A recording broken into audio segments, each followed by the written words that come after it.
कुछ पल होंगे जिनका पहले से ज्ञान नहीं, अनजान क्षितिज के कोने में बितान नया बुनना होगा। हे परम तपस्या के पथिकों, तुम्हें नूतन पथ रचना होगा। वक्त है कम लंबी मंजिल, तुम्हें तेज कदम चलना होगा।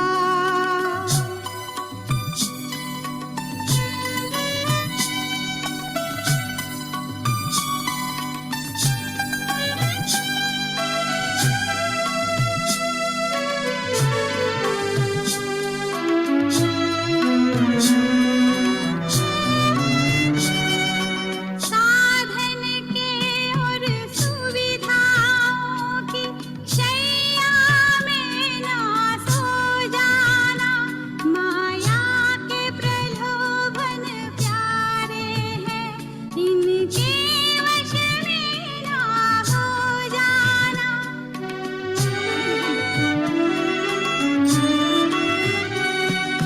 साधन के और सुविधाओं की शैया में ना सो जाना, माया के प्रलोभन प्यारे हैं, इनके वश में ना हो जाना। तुम्हें सतत साधना के उन्नत चोटी पे चढ़ गलना होगा। हे परम तपस्या के पथिकों, तुम्हें नूतन पथ रचना होगा। वक्त है कम लंबी मंजिल, तुम्हें तेज कदम चलना होगा।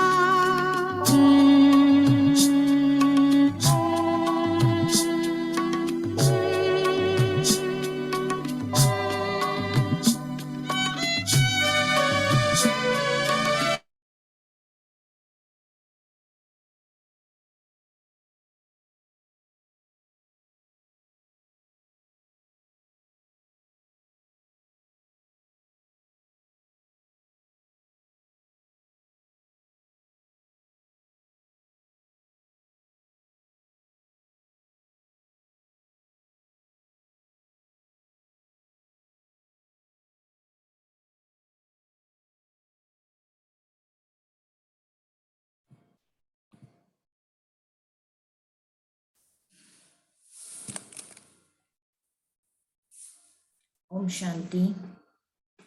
Good morning. रोज रोज हम शिव बाबा से कई इस जीवन से कनेक्टेड रहस्य समझ रहे हैं, जान रहे हैं। ये बल नाटक कैसे चलता है, इसकी शुरुआत कैसे होती है। कल भी हमने कई डिटेल बातें समझी कि कैसे हम जन्मों में से गुजर कर आज वर्तमान समय इस जन्म में है, कैसे आत्मा मैक्सिमम 84 जन्म या मिनिमम 1 जन्म लेती है इस नाटक में। और डेफिनेटली जो आत्मा 1 जन्म लेती है वो नाटक के बिगिनिंग में नहीं आ सकती, क्योंकि शरीर की आयु कोई 5000 साल नहीं हो सकती। तो 1 जन्म वाली आत्मा डेफिनेटली कब आएगी? अंतिम समय में, कलयुग अंत में। और फिर हमने कल ये भी समझा कि जो भी आत्मा नाटक में आएगी, जितना भी लाइफ स्पैन या पूरा उसका पीरियड है नाटक के अंदर परफॉर्म करने का, उस पीरियड में उसको 3 अवस्थाओं में से गुजरना होता है, सतो प्रधान, रजो प्रधान और तमो प्रधान। अगर समझो देवी देवताएं आत्माएं जो नाटक के बिगिनिंग से आते हैं, जिसको हम 9 लाख आत्माएं कहते हैं, वो भी इस पूरे 5000 साल के नाटक में इन 3 फेजेस में से गुजरते हैं। हमने देखा कि कैसे सतयुग में उनकी सतो प्रधान अवस्था होती है, अर्थात कंप्लीटली प्योर, 100% प्योर। फिर धीरे धीरे धीरे सतोगुनी, फिर रजो प्रधान, फिर हमने देखा रजोगुनी, फिर तमोगुनी और उसमें भी प्रधान, तमो प्रधान, ऐसी अवस्थाएं होती है। लेकिन समझो कोई आत्माएं 3 जन्म इस नाटक में लेती है, तो हम जन्मों के अनुसार कैलकुलेट कर सकते हैं कि वो आत्मा कौन से युग में आएगी, क्योंकि हर युग के जन्म को भी हमने जाना। हमने देखा कि सतयुग के एकदम बिगिनिंग से जो आत्मा आएगी वो सतयुग के 1250 साल में उसके 8 जन्म होंगे, त्रेता युग में उसके 12 जन्म होंगे, द्वापर युग में उसके 21 और कलयुग में 42। तो टोटल 84 जन्मों में से वो आत्मा, और संगम युग का एक इम्पोर्टेंट हीरे समान जो जन्म है हमारा, शिव बाबा से दिव्य अलौकिक जन्म जो मिलता है।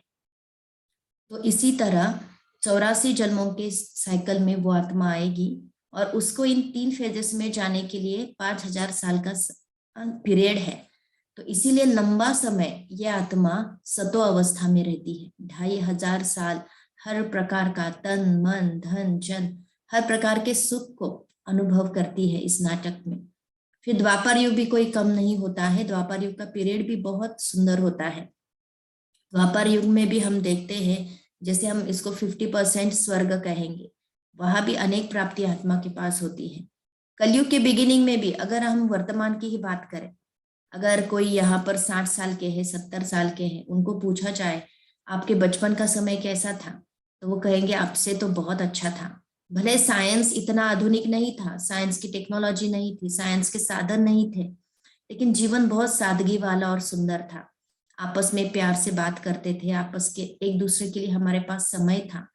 तो हम जैसे जैसे पीछे मुड़कर देखते हैं 50 साल पहले, 70 साल पहले, 80 साल पहले, तो हमें अनुभव होता है कि भले वो इतना एडवांस समय नहीं था जिस तरह से आजकल टेक्नोलॉजी एडवांस है, इतने सारे गैजेट्स है, इतने सारे साधन है हमारे पास, लेकिन फिर भी वो समय एक सादगी वाला, जहाँ आत्माओं को नींद भी ठीक से आती थी, खाने को भी मिलता था, आपस में प्यार से रहते भी थे। और तभी भी अगर हम देखें तो हम कलयुग के अंदर ही थे। तो वो तो कोई सतयुग या त्रेता युग तो नहीं था। मतलब कलयुग अंत के कितने समय तक भी हम आत्माएं सुखी ही होते हैं एक तरह से। डेफिनेटली थोड़ा बहुत दुख तो होता है क्योंकि विकारों की प्रवेशता तो होती है, but compare to today's time, वो टाइम हमें अच्छा लगता है। बचपन का समय, हमारे 50 साल 70 साल का समय, या कहो अगर 30 साल पहले भी जाओ, स्टिल इट वॉज बेटर। जैसे जैसे साइंस के साधन आते गए हमारे जीवन को आसान बनाने के लिए, ये कंफर्ट्स हम एक तरफ हमारे जीवन को आसान भी कर रहे हैं, दूसरी तरफ कॉम्प्लिकेटेड भी कर रहे हैं। मोबाइल से हमारा एक दूसरे के साथ संपर्क करना इजी भी हो गया है, लेकिन अपनों के करीब जाना मुश्किल हो गया है। तो इस तरह से हम कलयुग के अति में जा रहे हैं और इसीलिए इसका अंत भी अभी समीप है। तो ये सारे गहरे राज हमने समझे। तो कहने का भावार्थ था कि नाटक में 70 या 80% से भी ज्यादा हम सुखी ही रहते हैं। लास्ट का कुछ पीरियड जैसे जैसे विकारों की मात्रा, मन के निगेटिविटी की मात्रा बढ़ती जाती है, वैसे वैसे हम दुखी होना शुरू हो जाते हैं। और हमें जो जन्म दिखाई देता है वो तो वर्तमान जन्म है, जो कि हमारा अंतिम जन्म है। और इस जन्म में हम देखते हैं अनेक प्रकार के दुख इसलिए है क्योंकि कई जन्म के कार्मिक अकाउंट हम सेटल भी कर रहे हैं। तो ऐसे कई गहरी बातें जो परमात्मा ने हमें समझाई, लेकिन हमें खुशी भी होनी चाहिए कि अब हमारा 83 जन्म भी पूरा हुआ और शिव बाबा ने हम आत्माओं को एक दिव्य अलौकिक 84वां जन्म दिया है, जो हमारा चढ़ती कला का जन्म है, जो हमारा कमाई का युग है। कोई दुनियावी कमाई नहीं, कोई संसार की धन संपत्ति की कमाई नहीं, लेकिन आत्मा की भाग्य की कमाई। ये वो जन्म है जो हमारा वर्तमान समय चल रहा है। वास्तव में जन्म अर्थात क्या? जन्म अर्थात नई पहचान, जन्म अर्थात नए माता पिता, जन्म अर्थात नया परिवार, जन्म अर्थात जीवन जीने का नया लक्ष्य। इसको जीवन कहा जाता है, इसको जन्म कहा जाता है। और जैसे हम बाबा के पास पहुंचते हैं, हम बाबा के द्वारा ज्ञान प्राप्त करना शुरू करते हैं, हमें अपनी एक नई पहचान मिलती है कि मैं कोई शरीर नहीं हूँ, मैं कोई पाठधारी नहीं हूँ, लेकिन मैं इस पाठ को प्ले करने वाली वो सोल आत्मा हूँ। तो मुझे जैसे एक नई पहचान मिल गई। फिर नए माता पिता के रूप में हमें शिव बाबा मिल गए। शिव बाबा हमारे माता भी है, पिता भी है, बंधु भी है, सखा भी है। और कई बार बाबा कहते हैं कि अगर मैं पिता हूं तो ब्रह्मा तुम्हारी माँ है, क्योंकि ब्रह्मा मुख से मैंने तुमको अडॉप्ट किया। तो कई बार शिव बाबा ब्रह्मा बाबा को माँ के समान भी कहते हैं। तो इस तरह से हमें नए माता पिता भी इस ज्ञान द्वारा मिले। फिर इस ज्ञान से हमें नया ईश्वरीय परिवार मिला, जो हमारी तरह इस लक्ष्य को अपने बुद्धि में रखते हुए आगे बढ़ रहे हैं, अपनी धारणाओं को, अपने कर्मों को परमात्मा ज्ञान से श्रेष्ठ बना रहे हैं, वो हम जो एक ही राह के पथिक हैं, तो जैसे हम सभी एक ईश्वरीय परिवार के मेंबर्स हैं। तो ब्रह्मा कुमारीज में जितने भी ब्रह्मा कुमार और कुमारियां हैं, चाहे किसी भी देश के और कहाँ के भी हो, सबकी लाइफस्टाइल एक जैसी है। सबने माता पिता के रूप में शिव बाबा को ही स्वीकार किया है। सबकी दिनचर्या कहो, खान पान कहो, सब कुछ एक जैसा, चाहे कल्चर कोई भी हो, चाहे धर्म जाति कोई भी हो। तो लाखों आत्माओं को एक परिवार के सूत्र में बांधने का ये जो तरीका है, ये शिव बाबा के अलावा और कोई नहीं कर सकता। ये परमात्मा शक्ति के अलावा और कोई कर नहीं सकता। अभी हम कोई छोटे से फैमिली तक सीमित नहीं है, लेकिन हम सबको एक बेहद की फैमिली मिली है। जहां जहां जिस जिस स्थान पर हम जाते हैं, चाहे बड़े सिटी में जाए, छोटे स्थान पर जाए, छोटे से गांव में जाए, किसी और देश में जाए, जहां भी जाए, बाबा का परिवार हमें मिल जाता है। और हमें मिलते ही अपनेपन की इतनी भासना होती है, क्योंकि परमात्मा ज्ञान द्वारा हम सबके संस्कार भी एक जैसे बना रहे हैं। एक जैसे ज्ञान युक्त संस्कार, एक जैसी सोच, एक जैसे रहन सहन, सब कुछ बाबा एक जैसा बनाता है। तो इसीलिए मिलते ही एक अपनेपन की भासना हमें आती है। भले हम इस शरीर रूपी कॉस्ट्यूम से एक दूसरे को नहीं भी जानते हो, लेकिन आत्मा एक ही जर्नी के पथिक होने के कारण, राही होने के कारण मिलते ही अपनेपन की भासना आती है।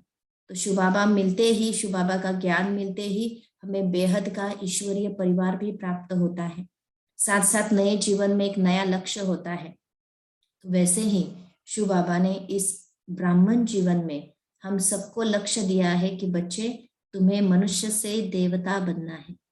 तुम्हें अपने अंदर के आसुरी अवगुणों को, विकारों को जड़ से निकालकर दिव्य गुणों की धारणा करनी है। निकालना ये हमारा लक्ष्य नहीं है, लेकिन दिव्य गुणों की धारणा करना ये हमारा लक्ष्य है। क्योंकि क्रोध को कितना भी भगाएंगे, क्रोध जाएगा नहीं, लेकिन शांति को अंदर में जितना भरते जाएंगे, क्रोध अपने आप गायब हो जाएगा। तो अंधकार को भगाना ये कोई पुरुषार्थ नहीं है, लेकिन रोशनी लेकर आना ये हमारा पुरुषार्थ है। और इस नए जन्म में, इस 84वें जन्म में हम सभी मिलकर यही पुरुषार्थ करते रहेंगे। तो हम सभी समझ गए होंगे कि शिव बाबा ने हमें कितना ऊंचा लक्ष्य दिया है। और इसीलिए अभी जो गीत बजा था उसमें कहा था, वक्त है कम, मंजिल लंबी है, ऊंची है, तुम्हें 23 कदम चलना होगा। हमें जब बताया जाता है कि काम एक इम्पोर्टेंट मीटिंग है, फलाने फलाने स्थान पर है और तुम्हें इतने टाइम से पहले ही वहां पहुंचना है, तो हमें फटाफट सब कुछ मैनेज करते हुए जल्द से जल्द उस मंजिल की तरफ पहुंचने के लिए अपनी तैयारी करनी पड़ती है। तो वैसे बाबा ने कहा है कि थोड़े ही समय में इस संसार में बेहद की हलचल शुरू होने वाली है। एक तरफ 5 तत्व अपना विकराल रूप दिखाएंगे, क्योंकि 5 तत्वों को हमने बहुत हानि पहुंचाई है। हमने अपने निगेटिव वाइब्रेशन के द्वारा पेड़ों के ऊपर वार कर करके बहुत तकलीफ इस 5 तत्वों को दी है, प्रकृति को दी है। तो प्रकृति भी अपना प्रकोप जरूर दिखाएगी, प्रकृति भी अपना क्रोध जरूर दिखाएगी, और ये 5 तत्व भी हम सबके लिए एक हानिकारक बन जाएंगे। साथ साथ हमने देखा अणुबॉम्ब का प्रयोग, एटॉमिक वॉर भी इस दुनिया के अंदर होगा। जैसे हम रशिया और अमेरिका की बातें सुनते हैं या और किसी देश की बातें सुनते हैं, सब लड़ने के लिए फुल फोर्स में तैयार है। तीसरी तरफ हम देखते हैं धार्मिक युद्ध, हिंदू मुस्लिम का युद्ध हो चाहे और किसी धर्म का युद्ध हो, सब आपस में भड़के हुए, क्रोध अग्नि प्रज्वलित है। और ऐसे समय पर सब थोड़े रुके हुए हैं, क्योंकि सतयुग में आने वाली वो 9 लाख आत्माएं अभी भी तैयार हो रही है। जैसे ही हम देखते हैं ये तैयार हो जाएंगी कुछ ही समय में, तो वैसे ये पुरानी दुनिया के अंदर एक धूम मच जाएगी, एक हम देखते हैं हलचल शुरू हो जाएगी। और फिर उस समय हम सोचेंगे कि मैं बैठकर मेडिटेशन करूं, मैं अच्छे अपने संस्कारों के ऊपर ध्यान दूं, अपनी सोच के ऊपर ध्यान दूं। तो हलचल के समय हम ये सब कुछ नहीं कर पाएंगे। तो इसलिए बाबा कहते हैं, बच्चे अभी जो समय है वही रियल समय है अपनी अविनाशी कमाई करने का। अभी हम थोड़ा समय अपना जीवन का व्यतीत करें, अपनी सोच को सकारात्मक बनाने के लिए, अपने संस्कारों को सुखदायी बनाने के लिए, और अपनी जन्म जन्म की कमाई करने के लिए। तो जब हमें पता है कि हमारा लक्ष्य थोड़े समय का है, थोड़े समय के लिए, हमें समय हमारे हाथ में कम है और हमें करना तो बहुत कुछ है, लेकिन इसमें डरने और घबराने की भी कोई बात नहीं है, क्योंकि शिव बाबा की डायरेक्ट मदद हमारे साथ है। भगवान मेरा साथी है इस जर्नी के अंदर। एक तरफ वो ज्ञान की रोशनी मुझे दे रहा है, जिससे मुझे स्पष्ट है कि मुझे करना क्या है। दूसरी तरफ ज्ञान देने के बाद उस ज्ञान की राह पर चलने के लिए शिव बाबा मेडिटेशन द्वारा, शिव बाबा उसकी याद द्वारा हमारे अंदर शक्ति भी भरता है। तो मुझे रास्ता मुश्किल नहीं लगता है, रास्ते पर चलना बहुत आसान भी महसूस होता है। सिर्फ बाबा को हमसे एक ही चाहिए। बाबा हमेशा कहते हैं, बच्चे हिम्मत का एक कदम आपका और मदद के 1000 कदम मेरे। तो शिव बाबा की अगर 1000 कदम मदद हमें अपने जीवन के अंदर अनुभव करनी है, अपने आप को सकारात्मक बनाने के लिए, अपने आप को देवता समान बनाने के लिए, तो हिम्मत मुझे रखनी होगी कि हाँ मैं ये करूंगा। मैं अपने अंदर की सारी नकारात्मकता को छोड़ने के लिए तैयार हूँ। इसके लिए मैं बाबा का ज्ञान अमृत पीने के लिए भी तैयार हूँ और बाबा को अपना साथी बनाने के लिए भी तैयार हूँ। तो ये हमारी छोटी सी हिम्मत हमारा न कि सिर्फ एक जीवन परिवर्तित करती है, लेकिन अनेक जन्मों की कमाई इस एक जन्म में संस्कारों के आधार से सेव हो जाती है, रिकॉर्ड हो जाती है। तो इतनी ऊंची कमाई है। तो हम सभी चाहते हैं कि राजयोग हमारे लिए आसान बने, राजयोग मुश्किल ना लगे, ये लाइफस्टाइल मुश्किल ना लगे, क्योंकि इस नए जीवन में बाबा हमें कुछ पुरानी चीजें छोड़ने के लिए कहेगा। क्योंकि अगर उसी तरह जीवन हम व्यतीत करते जाए जैसे अब तक करते आए थे, वही सारे संस्कार, वही सारी सोच, उसी तरह के बोल, उसी तरह के खान पान अगर हम रखेंगे, तो हमारे जीवन में कुछ भी परिवर्तन हमें महसूस नहीं होगा। क्योंकि देवताओं का अन्न भी शुद्ध होता है, देवताओं के सोच भी शुद्ध होती है, बोल भी शुद्ध होते हैं और कर्म भी शुद्ध होते हैं। तो जब हमने शुद्धता की राह पकड़ी है, जब हमने पवित्रता की राह पकड़ी है, तो हमें जो अशुद्ध बातें हैं या अशुद्ध चीजें हैं, उनसे हमें छुटकारा दिलाना होगा स्वयं को। तो शिव बाबा ये जो 84वां जन्म हम बच्चों को दे रहे हैं, तो बाबा चाहते हैं बच्चे इस नए जीवन में तुम कुछ पुरानी बातों को छोड़ो और कुछ नई बातों को धारण करो, तभी जीवन में परिवर्तन महसूस होगा, तभी हम अपनी मंजिल की ओर तेज कदम बढ़ा सकते हैं। तो ऐसी कौन सी बातें हैं जो बाबा हमें इस जीवन में धारण करने के लिए कहते हैं, और जिसके आधार से हमारा राजयोग भी बहुत सहज होता जाएगा। तो राजयोग को आसान करने के लिए कुछ एक राजयोग के स्तंभ यहाँ पर हम आपको बताने जा रहे हैं। जैसे आप देखो, यहाँ पर एक राजयोगी दिखाया हुआ है। हम ही है जो राजयोगी है, जिसने परमात्मा को समझ लिया है और जो अपने आप को परमात्मा के साथ जोड़ने का प्रयास भी कर रहे हैं, उसको अपना जीवन साथी बनाने का प्रयास भी कर रहे हैं। तो ये राजयोग आप देख रहे हैं, लेफ्ट की तरफ एक आसन है जिसके 4 पिलर्स है, जिसके ऊपर राजयोगी बैठा हुआ है। अगर आप इमेजिन करो कि आप एक चेयर पर बैठे हुए हो, ठीक है, और उस चेयर का अगर एक पहिया लूज हो जाए तो क्या होगा? आप कभी भी कंफर्टेबली उस चेयर पर नहीं बैठ पाएंगे, या शायद हो सकता है आप गिर भी जाएंगे। तो इसीलिए जिस चेयर पर हम बैठते हैं, जिसके 4 पहिए होते हैं, तो चारों को मजबूत होना उतना ही आवश्यक होता है। तभी हम स्थिर रीति से बैठकर जो सोचना है, जो करना है, वो कर सकते हैं। तो उसी तरह सच्चा योगी जीवन वाला जो हमारा आसन है, अगर हम सच्चा योगी जीवन वर्तमान समय व्यतीत करना चाहते हैं, तो 4 पिलर से उसको, जिसको हमें मजबूत करना होगा। तो एक एक पिलर को हम सुनते भी जाते हैं और समझते भी जाते हैं। तो सबसे पहला पिलर, प्रतिदिन सत्संग। प्रतिदिन सत्संग अर्थात ऐसे नहीं कि किसी भी संघ में जाकर या किसी भी सत्संग में जाकर हम बैठ जाए।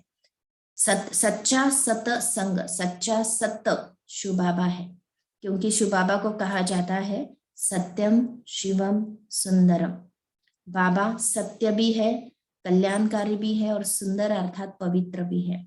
तो शिव बाबा के संग में रहने के लिए शिव बाबा रोज हमें ज्ञान की जो इतनी ऊंची बातें सिखाता है, तो वो सुनना अर्थात सच्चा सत्संग करना।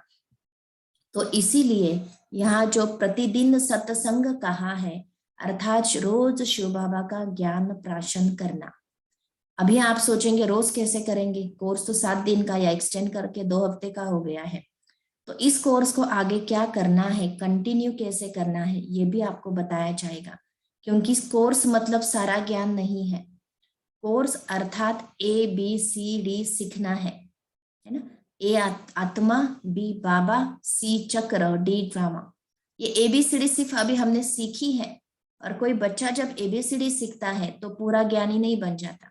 ABCD सीखने के बाद उसको अप्लाई किया जाता है प्रैक्टिकल लाइफ में। उससे वर्ड्स बनाए जाते हैं, सेंटेंस बनाए जाते हैं, उसका प्रयोग किया जाता है। तो अभी हमने कुछ दिनों में जो सुना या आगे भी थोड़े दिनों में जो सुनेंगे, वो तो सिर्फ एक ओवरव्यू होगा कि इस ज्ञान में आपको क्या प्राप्त होगा। वो कोई डिटेल ज्ञान नहीं है। डिटेल ज्ञान आपको तब प्राप्त होगा जब आप परमात्मा के महावाक्य, जो डायरेक्ट शिव बाबा ने ब्रह्मा मुख से उच्चारण किए, वो महावाक्य आपको सुनने को मिलेंगे।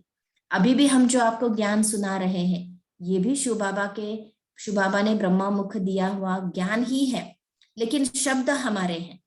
ज्ञान बाबा का और शब्द हमारे, क्योंकि कब कोई बात आगे हो जाती, कोई बात पीछे हो जाती है। ज्ञान तो शिव बाबा का ही है, लेकिन जो हम परमात्मा के महावाक्य रोज सुनना शुरू करेंगे, उसमें से एक एक महावाक्य, एक एक लाइन डायरेक्ट शिव बाबा ने ब्रह्मा मुख से उच्चारित की हुई लाइन है।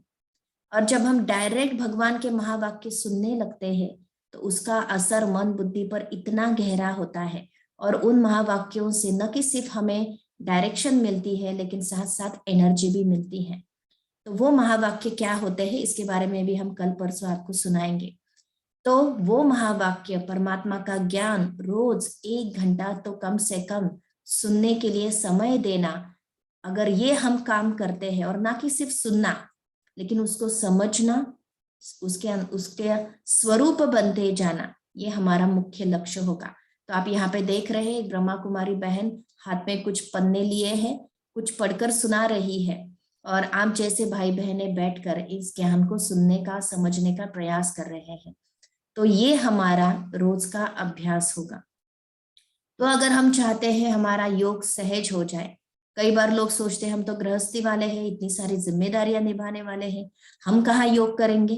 तो शिव बाबा ये जो योग सिखा रहा है, वास्तव में गृहस्थियों के लिए ही है, जो घर संसार में रहते, क्योंकि दुख घर संसार में ही है। तो शिव बाबा चाहता है कि ये विकार, ये दुख, इनसे मुक्त होना है, तो घर संसार में रहते हुए, जिम्मेदारियां निभाते हुए ही हमें ये सब कुछ करना है। और कुछ भी डिफिकल्ट नहीं है। अगर आप 8-10 दिन प्रयास करके सुनने के लिए समय निकाल सकते हैं, तो आप लाइफ लॉन्ग सुनने के लिए भी समय निकाल सकते हैं। कहा जाता है जहां चाह है वहां राह है। अगर चाह है कि इस ज्ञान से मेरा जीवन मुझे परिवर्तित करना है, तो वो समय भी अपने आप निकल आएगा। तो इस तरह से रोज परमात्मा के महावाक्य सुनना, ये है पहला स्तंभ। तो जैसे जैसे एक एक स्तंभ को हम मजबूत करते जाएंगे, हमारा राजयोगी जीवन हमें बहुत आनंददायी, सुखमय और सहज अनुभव होगा। क्योंकि इस राजयोग को सहज राजयोग कहा जाता है, कोई डिफिकल्ट वाला नहीं। कहीं पहाड़ी पर हमको जाकर नहीं बैठना है, कहीं बार बार एकांत में जाकर बैठने की आवश्यकता नहीं है। लेकिन जो कुछ भी कर रहे हैं, ज्ञान के आधार से करना, शिव बाबा की मदद के आधार से करना, शिव बाबा की याद में करना, यही हमारा जीवन होगा। तो उसकी शुरुआत रोज शिव बाबा के महावाक्य सुनना। आपने अनुभव किया होगा, आप इतने दिन से रोज ज्ञान सुन रहे हैं सुबह, उसका थोड़ा तो असर आपके सारे दिन में होता होगा। आपने जरूर कुछ ना कुछ मन की शांति को कहो, व्यवहार में शांति को कहो, या सकारात्मकता को फील किया होगा। तो क्योंकि जैसे हम ज्ञान सुनते हैं, तो उसकी शक्ति भी आत्मा को प्राप्त होती है, जो सारा दिन अच्छा बनने में उसको मदद करती है। अगर हम सोचे कि हम 1-2 हफ्ता ज्ञान सुन लेते हैं, समझ जाते हैं, फिर सारा जीवन हम उसके ऊपर चलते रहेंगे, तो मुश्किल होता जाएगा। क्योंकि बाहरी नकारात्मक वातावरण का प्रभाव आत्मा पर इतना गहरा हो जाता है कि ये सकारात्मक ज्ञान कब उड़ जाता है हमें पता नहीं पड़ता। इसलिए आवश्यक है हम प्रतिदिन शिव बाबा के महावाक्य सुने। तो ये था पहला स्तंभ। अब दूसरा स्तंभ है शुद्ध भोजन। हम पुराने जीवन के अंदर, जो हमारा 83rd जन्म था, या शिव बाबा का ज्ञान मिलने से पहले वाला जन्म, हम कुछ भी खाते पीते हो, ठीक था, क्योंकि हमें कुछ भी उसकी ज्ञान नहीं था, या ज्ञान होने के बाद भी हमने उसको इतना अमल में नहीं लाया था, क्योंकि अमल में लाने की शक्ति भी आत्मा में नहीं थी। लेकिन जब हम शुद्ध सात्विक लाइफस्टाइल अपनाने जा रहे हैं, एक देवताई लाइफस्टाइल अपनाने जा रहे हैं, तो देवताएं कभी गलत खाना नहीं खाते हैं। तो इसीलिए हमें वो संस्कार इसी हमारे 84वें जन्म में धारण करने हैं। मैं जो कुछ भी सुनाने जा रही हूँ, ये कुछ भी कंपलसरी बातें नहीं है। पहले तो आप ये बुद्धि में अंडरलाइन कर लो। आप ऐसे अगर समझो कि खान पान की शुद्धि चाहिए तभी हम ज्ञान ले सकते हैं, और या तो नहीं ले सकते, हम ज्ञान को ही छोड़ देते हैं, तो ये आपका गलत डिसीजन होगा। जैसे देखो, आप डॉक्टर के पास जब जाते हो कोई बीमारी को लेकर, तो डॉक्टर पहले बीमारी को जानता है, समझता है फिर बीमारी को ठीक करने के लिए डॉक्टर कुछ मेडिसिन देता है, दवाई देता है, और दवाई देने के बाद डॉक्टर को गारंटी होती है कि ये पेशेंट ठीक हो जाएगा। दवाई अगर रेगुलर लेगा, समय प्रति समय लेता रहेगा, तो इसको फर्क पड़ेगा। लेकिन ये बीमार वापस ना हो या बीमारी जल्दी रिकवर हो, तो साथ साथ डॉक्टर हमें सजेशन देते हैं कि आप ये दवाई लो, लेकिन साथ साथ कुछ बातों की परहेज भी रखो। जैसे अगर किसी को खांसी आ रही है तो खांसी की दवाई दी, दवाई से तो उसको पता है ये ठीक तो हो जाएगा, लेकिन अगर वो आपको ही कंडीशन डालता है, अगर आप चाहते हो कि आप जल्दी से ठीक हो जाओ और साथ साथ वापस आपकी खांसी आए नहीं आपके पास, तो आप साथ साथ तला हुआ नहीं खाओ या ऐसी कोई चीजें नहीं खाओ जिससे आपकी खांसी बढ़ेगी। तो जो डॉक्टर हमें ये परहेज सुनाता है, हमारे दवाइयों के साथ साथ, उसकी दी हुई दवाइयों के साथ साथ जब परहेज सुनाता है, तो डॉक्टर कभी भी घर पर चेक करने के लिए नहीं आता है कि आप परहेज कर रहे हो कि नहीं कर रहे हो, आप तला हुआ खा रहे हो कि नहीं खा रहे हो। किसी को डायबिटीज है तो आप मीठा खा रहे हो कि नहीं खा रहे हो, डॉक्टर को उससे कुछ भी लेना देना नहीं है। डॉक्टर इसीलिए सुनाते हैं कि अगर आपको ठीक होना है तो, ये कंडीशनल स्टेटमेंट होता है और पेशेंट को खुद डिसाइड करना होता है कि मुझे बीमारी ये वापस चाहिए या नहीं चाहिए, और मुझे जल्दी से ठीक होना है या आराम से ठीक होना है। क्योंकि दवाइयों से तो आराम से ठीक हो जाएगा, लेकिन साथ में परहेज होगी तो फास्ट गति से ठीक हो जाएंगे। तो उसी तरह शिव बाबा हम सभी आत्माओं का अविनाशी सर्जन है। अविनाशी अर्थात वो खुद भी कभी विनाश नहीं होता, ना हम कभी विनाश होते हैं, और ना उसकी ट्रीटमेंट दी हुई अगर हम लेते हैं तो हमारे कुछ भी जो अच्छाइयां है या जो ज्ञान है उसका भी विनाश नहीं होता है।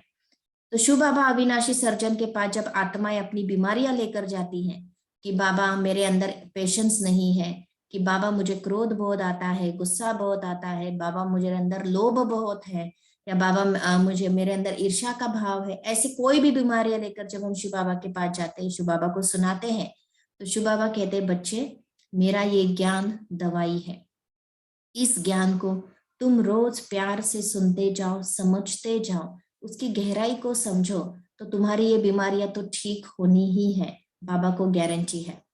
लेकिन बाबा कहता है कि बच्चे इस बीमारी को अगर तुम तेज गति से ठीक करना चाहते हो, जल्दी गुस्से से फ्री होना चाहते हो, जल्दी विकारों से मुक्त होना चाहते हो, तो साथ साथ तुम कुछ एक बातों की परहेज भी कर सकते हो। लेकिन बाबा ये परहेज कंपलसरी नहीं करता है, क्योंकि सतयुग में राजधानी स्थापन हो रही है। सबका पुरुषार्थ राजा जैसा नहीं हो सकता, कोई प्रजा जैसा पुरुषार्थ करेगा, कोई रॉयल फैमिली जैसा पुरुषार्थ करेगा, कोई दास दासी जैसा पुरुषार्थ करेगा। ये सारे बाबा से ज्ञान जरूर लेंगे, लेकिन धारणा अपनी मर्जी से करेंगे। तो अगर हम चाहते हैं हम सारे जन्मों में बहुत अच्छा ऊंचा पद पाए, अच्छे से अच्छा रोल निभाए, अच्छे से अच्छा भाग्य प्राप्त करें, चाहे तन का, चाहे मन का, चाहे धन का, चाहे जन का, तो मुझे थोड़ी मेहनत इस जन्म में करनी पड़ेगी। और वो मेहनत क्या होगी?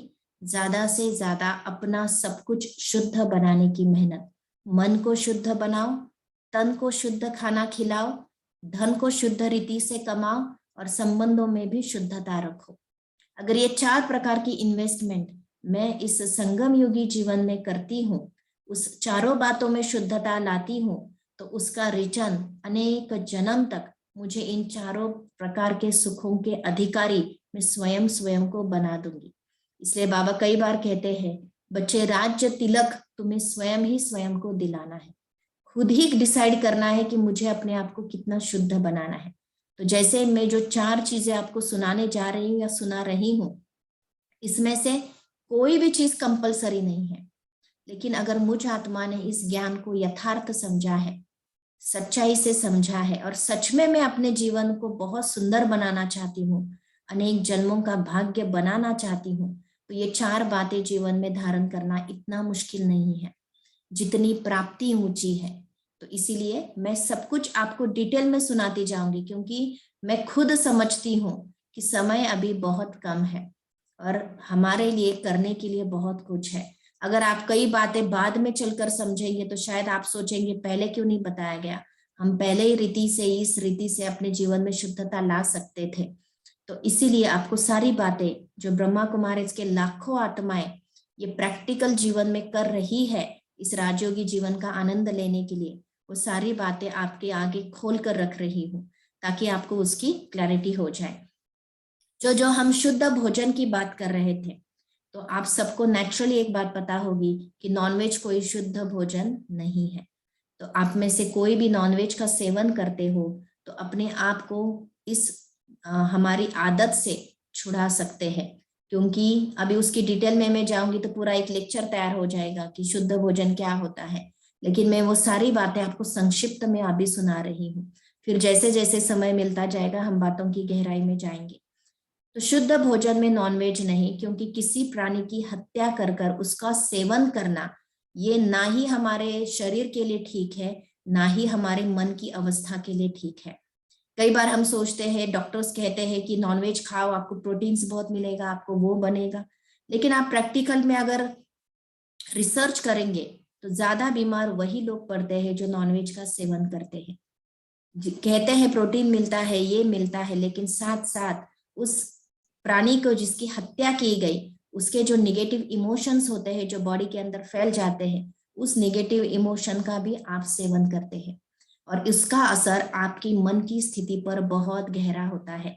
क्योंकि प्राणी को मारते समय जो डर होता है, इनसिक्योरिटी उसके मन के अंदर होती है, वो उसके बॉडी के अंदर वाइब्रेशन की तरह फैल जाती है। और जब आप उस भोजन को भोजन के रूप में स्वीकार करते हैं उसके शरीर को, तो आपके मन के अंदर डर प्रवेश करता है, इनसिक्योरिटी प्रवेश करते हैं और एक भय का आपका संस्कार डेवलप हो जाता है। तो आप न कि सिर्फ अपने बॉडी का नुकसान कर रहे हो, लेकिन साथ साथ मन का भी नुकसान कर रहे हो।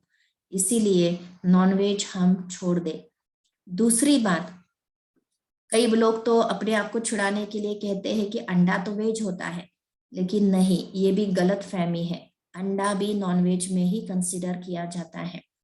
फिर तीसरी, वेज में भी हम 2 चीजों का सेवन नहीं करते हैं, एक है प्याज और दूसरा है लहसुन। प्याज और लहसुन, आप तो कहेंगे ये तो कोई नॉनवेज नहीं है, बिल्कुल सही बात है, प्याज और लहसुन कोई नॉनवेज चीज नहीं है, लेकिन प्याज और लहसुन एक 2 ऐसी चीजें हैं जो हमारे अंदर की तामसिक प्रवृत्तियों को जागृत करती है। आप देखो, जब प्याज हम दूर रखकर काट रहे होते हैं, हमारी आंखें इतनी दूर से ही गीली हो जाती है। लहसुन को हम दूर रखते हैं किचन के अंदर, या किचन के अंदर भी रखते हैं, लेकिन उसकी स्मेल हमें महसूस कराती है कि वो किचन में है। तो ये 2 चीजें अगर बाहर रखते हुए भी अगर इतनी प्रभाव हमारे शरीर पर और नाक पर डालती है, अगर वो शरीर में उतरेगी तो उसका क्या प्रभाव होता होगा। तो ये प्याज जब हम सेवन करते हैं, खाते हैं प्याज और लहसुन, तो उसके अंदर ऐसे केमिकल्स या ऐसे कुछ चीजें होती है जो हमारे अंदर के विकारों को, तामसिकता को प्रवृत्त करती है। इसीलिए प्याज और लहसुन, ये 2 चीजें कोई कितना भी कहे कि ये तो बहुत हेल्दी है, हार्ट के लिए हेल्दी है, उसके लिए हेल्दी है, तो उसकी रिप्लेसमेंट कई दूसरी अच्छी चीजें भी है जो हमारे हार्ट के लिए अच्छी हो सकती है। प्याज और लहसुन का अगर हम हो सके तो उसका भी भोजन में प्रवेश, या भोजन में जो हम उसको खाते हैं उसको धीरे धीरे छोड़ दे, धीरे धीरे छोड़ दे। अगर एक धक से छोड़ने की क्षमता रखते हैं तो एक धक से छोड़ दे। और आप कई बार सोचेंगे कि लोगों को लगता है प्याज लहसुन के बिना भोजन टेस्टी कैसे बनेगा। आप ब्रह्मा कुमारी सेंटर पे जाओ, वहां का भोजन खाओ, वहां पर जो प्रसाद मिलता है वो खाओ। लोग सोचते हैं कि इतना अच्छा भोजन बना कैसे, तो हम उनको सुनाते हैं कि हम प्याज लहसुन का इस्तेमाल नहीं करते हैं और बहुत अच्छी मन की शुद्धि के साथ, प्यार के साथ भोजन बनाते हैं, इसलिए भोजन इतना टेस्टी बनता है। और हमारे जैसे लाखों भाई बहने अपने घर के अंदर ऐसा टेस्टी भोजन जो बिना प्याज लहसुन के बनता है उसको बनाते हैं। तो ये दूसरा, जैसे मैंने कहा, नॉनवेज नहीं, अंडा नहीं, प्याज लहसुन नहीं। फिर और एक बात, अगर हमारे भाइयों को किसी को कुछ एडिक्शन हो, चाहे सिगारेट का एडिक्शन हो, ड्रिंक्स का एडिक्शन हो, या तंबाकू का एडिक्शन हो, तो हमें इन चीजों का भी सेवन नहीं करना है, क्योंकि देवताएं कभी बीड़ी सिगरेट नहीं पीते हैं, देवताएं कभी ड्रिंक्स नहीं लेते हैं। हम देवताई आत्माएं हैं, हम देवी कुल की आत्माएं हैं। हमें इन सब बातों को ग्रहण नहीं करना है, क्योंकि आप सोचते हैं कि स्ट्रेस कम करने के लिए हम कुछ ना कुछ व्यसन करें, लेकिन व्यसन न कि सिर्फ आपकी हेल्थ को खराब कर रहा है, आपकी मानसिकता को भी गिरा रहा है, साथ साथ आपके घर के और मेंबर्स पर भी उसका नकारात्मक प्रभाव पड़ रहा है। तो आप हिम्मत रखेंगे, बाबा की भी आपको मदद मिलेगी और इन व्यसनों से भी आप छूट जाएंगे। फिर तीसरा, और आगे बढ़ेंगे इस खान पान की शुद्धता में। जरूरी नहीं कि सबको आप कुछ एक दिन में ही करना है, लेकिन ये जर्नी, भोजन अपने आप में एक जर्नी है, तो इस जर्नी को आप आपके क्षमता अनुसार शुरू कर सकते हैं। फिर आगे जब हम बढ़ते हैं, जो ब्रह्मा कुमार कुमारियां बनते हैं वो ज्यादातर ब्रह्मा कुमार और कुमारियों के हाथ का ही भोजन खाते हैं। हम होटल्स का भोजन नहीं खाते हैं। आप सोचेंगे क्यों नहीं खाते हैं? होटल में अगर हम जाकर शुद्ध प्योर वेज खाए तो क्या गलत है? क्योंकि भोजन, सिर्फ भोजन पर असर बहुत सारी चीजों का होता है। स्पेशली जो भोजन बनाता है उसकी सोच का प्रभाव भोजन के ऊपर बहुत होता है। होटल्स में हम जब खाना खाते हैं और जो बनाने वाले होते हैं उनके मन में ये जो कोई बहुत प्यार से खिलाने की भावना नहीं होती है कि ग्राहक को हम बहुत प्यार से खिलाएं, शुद्धता से खिलाएं। उसके मन में ये भावना होती कि कैसे कैसे मैं अपना काम निपटाऊं, और क्योंकि मुझे इससे पैसे मिल रहे हैं। और हो सकता है वो खाना बनाते समय किसी बड़ी समस्या के अंदर ग्रस्त हो और उसी भावनाओं में, उसकी सोच के साथ ही उसने खाना बनाया हो, और उनके पास समय नहीं होता है, आपने ऑर्डर देने के बाद तुरंत आपको सर्व करना होता है। तो कई बार काटते काटते अगर उंगली भी कट जाती है, उसमें से खून भी आता है, उनके पास वो धोने के लिए या उसको बैंडेज करने के लिए भी समय नहीं होता है। तो पता नहीं, अगर हम कभी झांक कर देखें किसी किचन के अंदर, एक बार नहीं अनेक बार झांक कर देखें, आपको पता पड़ेगा बहुत अशुद्धता से कोई टॉयलेट जाके आता है, हाथ नहीं धोता है, कोई स्नान बिना स्नान किए खाना बना रहा होता है। मतलब हमें उन पता नहीं होता है उनकी दिनचर्या कैसी है, उनकी शुद्धता कैसी है। हम तो बस वो जो सामने आया हुआ अट्रैक्टिव रूप देखते हैं, टेस्ट देखते हैं और प्रभावित हो जाते हैं। तो इसीलिए आप जितना होटल का, बाहर का खाना बंद कर सकते हैं, उतना आपकी सात्विकता बढ़ती जाएगी, शरीर की भी और मन की भी। तो हम होटल का भोजन ना खाएं, घर में बनाया हुआ भोजन खाएं, और उसमें भी, घर में बनाए हुए भोजन में भी हम देखें कि जो आत्मा अच्छे विचारों में भोजन बनाती है, वो तो आपको लगेगा काफी मुश्किल है, ये तो बड़ी बात की स्टेज है, लेकिन मैं बता रही हूँ। जो आत्मा शिव बाबा को जानती है, शिव बाबा की याद में भोजन बनाती है, मन की और तन की शुद्धि के साथ भोजन बनाती है, तो फिर उस आत्मा को भी हम उस आत्मा के बनाया हुआ हाथ का भोजन हमारे लिए सबसे बेस्ट होता है। या हम अगर हो सके तो खुद का हाथ से भी बनाकर खा सकते हैं। अब ये हो गई बनाने की बात। आप चित्र में देख रहे हैं कि जो खाना खाने वाले हैं, माता पिता बच्चा, वो बनाने की प्रोसेस तो अपने आप में एक प्रोसेस है, लेकिन जब हम खाना खाते भी हैं, खाना सामने आते ही हम खाना ना शुरू करें, हम पहले उस खाना दिलाने वाले का, परमात्मा का शुक्रिया करें। शिव बाबा को कहे, शिव बाबा शुक्रिया, ये जो भोजन मुझे समय पर मिल रहा है, भले करने के लिए निमित्त हम है, लेकिन करावन हार शिव बाबा है। तो हम शिव बाबा का धन्यवाद करें, भोजन को दृष्टि दे, हमारे दृष्टि के थ्रू हम ऐसा सोचे कि पवित्र किरणें उस दृष्टि से शिव बाबा उस भोजन को दे रहा है, और भोजन के अंदर अगर कोई भी स्थूल या सूक्ष्म अशुद्धि है तो वो अशुद्धि खत्म होती जा रही है और भोजन शुद्ध होता जा रहा है।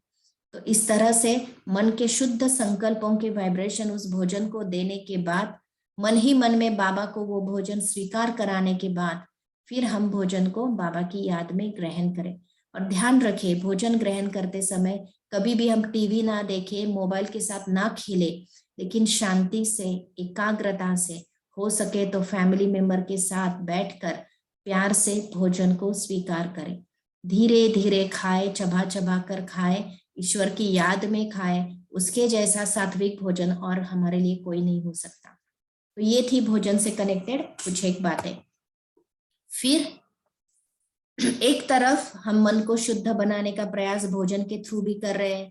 फिर मन को मन का भोजन तो ज्ञान है, और तन का भोजन ये तो जो हम खाना बनाते वो है। तो तन और मन को हम शुद्ध भोजन दे ही दे रहे हैं। तो दूसरा लक्ष्य हमारा राजयोगी जीवन में हमेशा होना चाहिए दिव्य गुणों की धारणा करना। अगर समझो मेरे अंदर बहुत एटीट्यूड है, मैं बहुत अहंकार से लोगों के साथ इंटरेक्ट करती हूँ, तो मुझे धीरे धीरे अपने अंदर नम्रता का गुण भरते जाना है।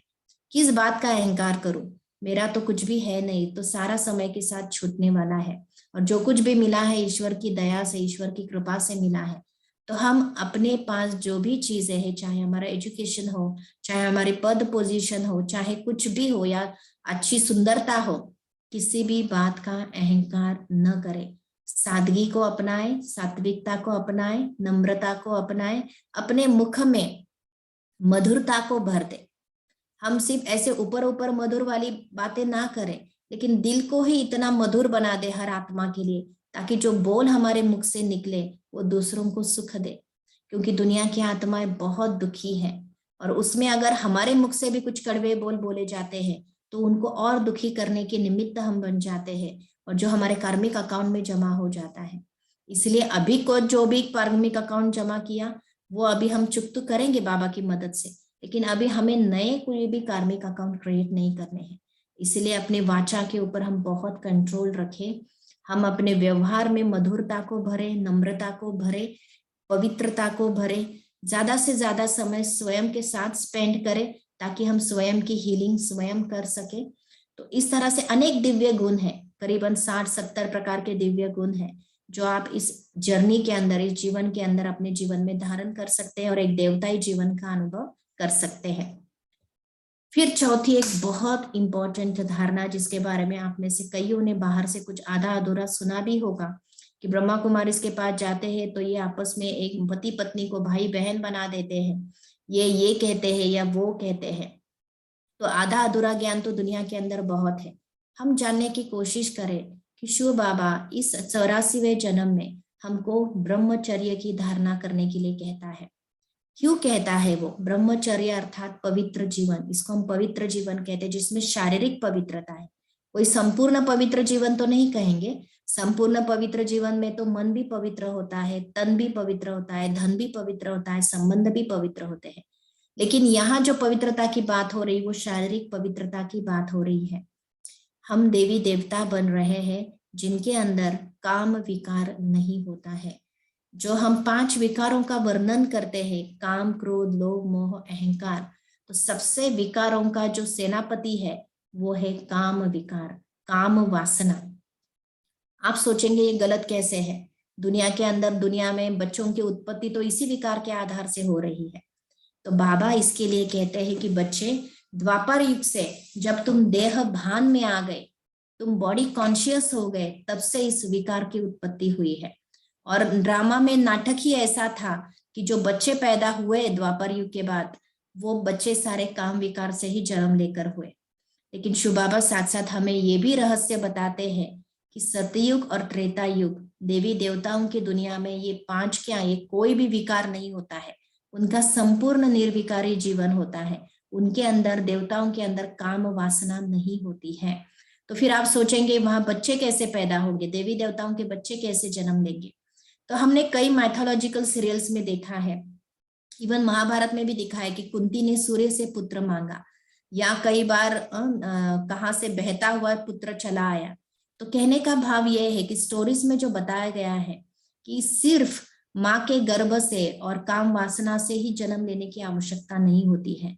जन्म लेने की और भी विधियां होती है, क्योंकि इस पुराने नर्क की बातें, कोई भी बातें स्वर्ग में नहीं होंगी, और स्वर्ग की कोई भी बातें वर्तमान समय नर्क में नहीं है। इसीलिए शिव बाबा कहते हैं कि देवी देवताओं को जो बच्चे पैदा होंगे वो कोई शारीरिक संबंध से नहीं होंगे।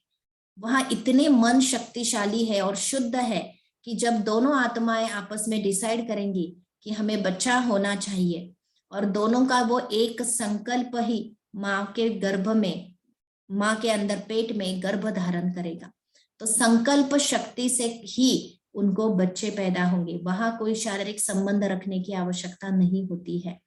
तो आने वाली वो स्वर्ग की दुनिया में कोई भी विकार नहीं है, काम विकार भी नहीं है, और वहां बच्चों की उत्पत्ति जैसे मैंने कहा सिर्फ संकल्प, दोनों के शुद्ध संकल्प के मिलाप से ही होती है। वहां शारीरिक संबंध की कोई बात नहीं होती। और अगर हम अपने आप को उस दुनिया में ले चलना चाहते हैं, हर प्रकार के सुख के अधिकारी बनना चाहते हैं, तो हमें इस वर्तमान समय संगम युगी जीवन में इस विकार का त्याग करना होगा। शिव बाबा ने विकार का त्याग करने के लिए कहा है, शिव बाबा ने घर का त्याग करने के लिए नहीं कहा है, पति पत्नी का त्याग करने के लिए नहीं कहा है। पति पत्नी को रहना भी साथ में है, अपने एक दूसरे के जो कर्तव्य है, पत्नी को अपने पति के प्रति जो कर्तव्य है, पति के अपने पत्नी के प्रति जो कर्तव्य है, वो भी निभाने हैं, केयर भी करना है, सब कुछ करना है, बस आपस में शारीरिक संबंध नहीं रखने हैं। क्योंकि आज जो सारी दुनिया का पतन हुआ है उसका मुख्य कारण है काम वासना। द्वापर युग से हमने जो भी कहानियां सुनी है, इवन महाभारत भी बनने का कारण क्या था? द्रौपदी को नंगन करने के लिए गए, और उसके कारण ही द्रौपदी का सिर्फ एक वाक्य जो उसने दुर्योधन को कहा, अंधे की औलाद अंधा, और उसके कारण द्रौपदी को अनेक परीक्षाओं में से गुजरना पड़ा। तो इसी तरह एक काम विकार, अगर आप पूरा इतिहास स्टडी करेंगे, सारा गिरावट का मुख्य कारण था काम विकार। जो राजाएं भी गिरे वो काम विकार के कारण ही गिरे। तो हमारी गिरावट जो जिस कारण है, उस विकार को ही हमें छोड़ देना है। और जिस सेनापति को अगर हम कत्ल कर दे सेनापति का, तो बाकी सेना अपने आप हार मान लेती है। तो जो आत्मा काम विकार को जीतती है, उसका क्रोध भी धीरे धीरे कम होता है, अहंकार भी कम होता है, उसके सारे विकारों की मात्रा कम हो जाती है। तो इसीलिए इस एक जन्म के लिए, उसमें से हो सकता है आधा जन्म तो हमने क्रॉस कर लिया है, ये थोड़े बचे कुचे जो साल है, हम भगवान की श्रीमत को रिगार्ड दें, हम भगवान की श्रीमत को जाने, क्योंकि वो कल्याणकारी है। वो संगम युग पर हम आत्माओं का कल्याण करने के लिए आया है, और उसको पता है ये काम रहित जीवन ही कल्याणकारी जीवन होगा।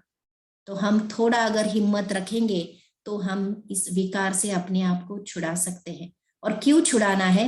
एक पहली बात तो मैंने रीजन सुनाया कि काम विकार से ही हमारी गिरावट हुई है, काम विकार से ही सारे दुख का कारण काम विकार है। अगर आपने गीता में सुना होगा, कामेशु क्रोधेशु कहा जाए, काम महाशत्रु है, ये गीता में कहा गया। और वर्तमान समय हम सत्य गीता शिव बाबा से सुना रहे हैं।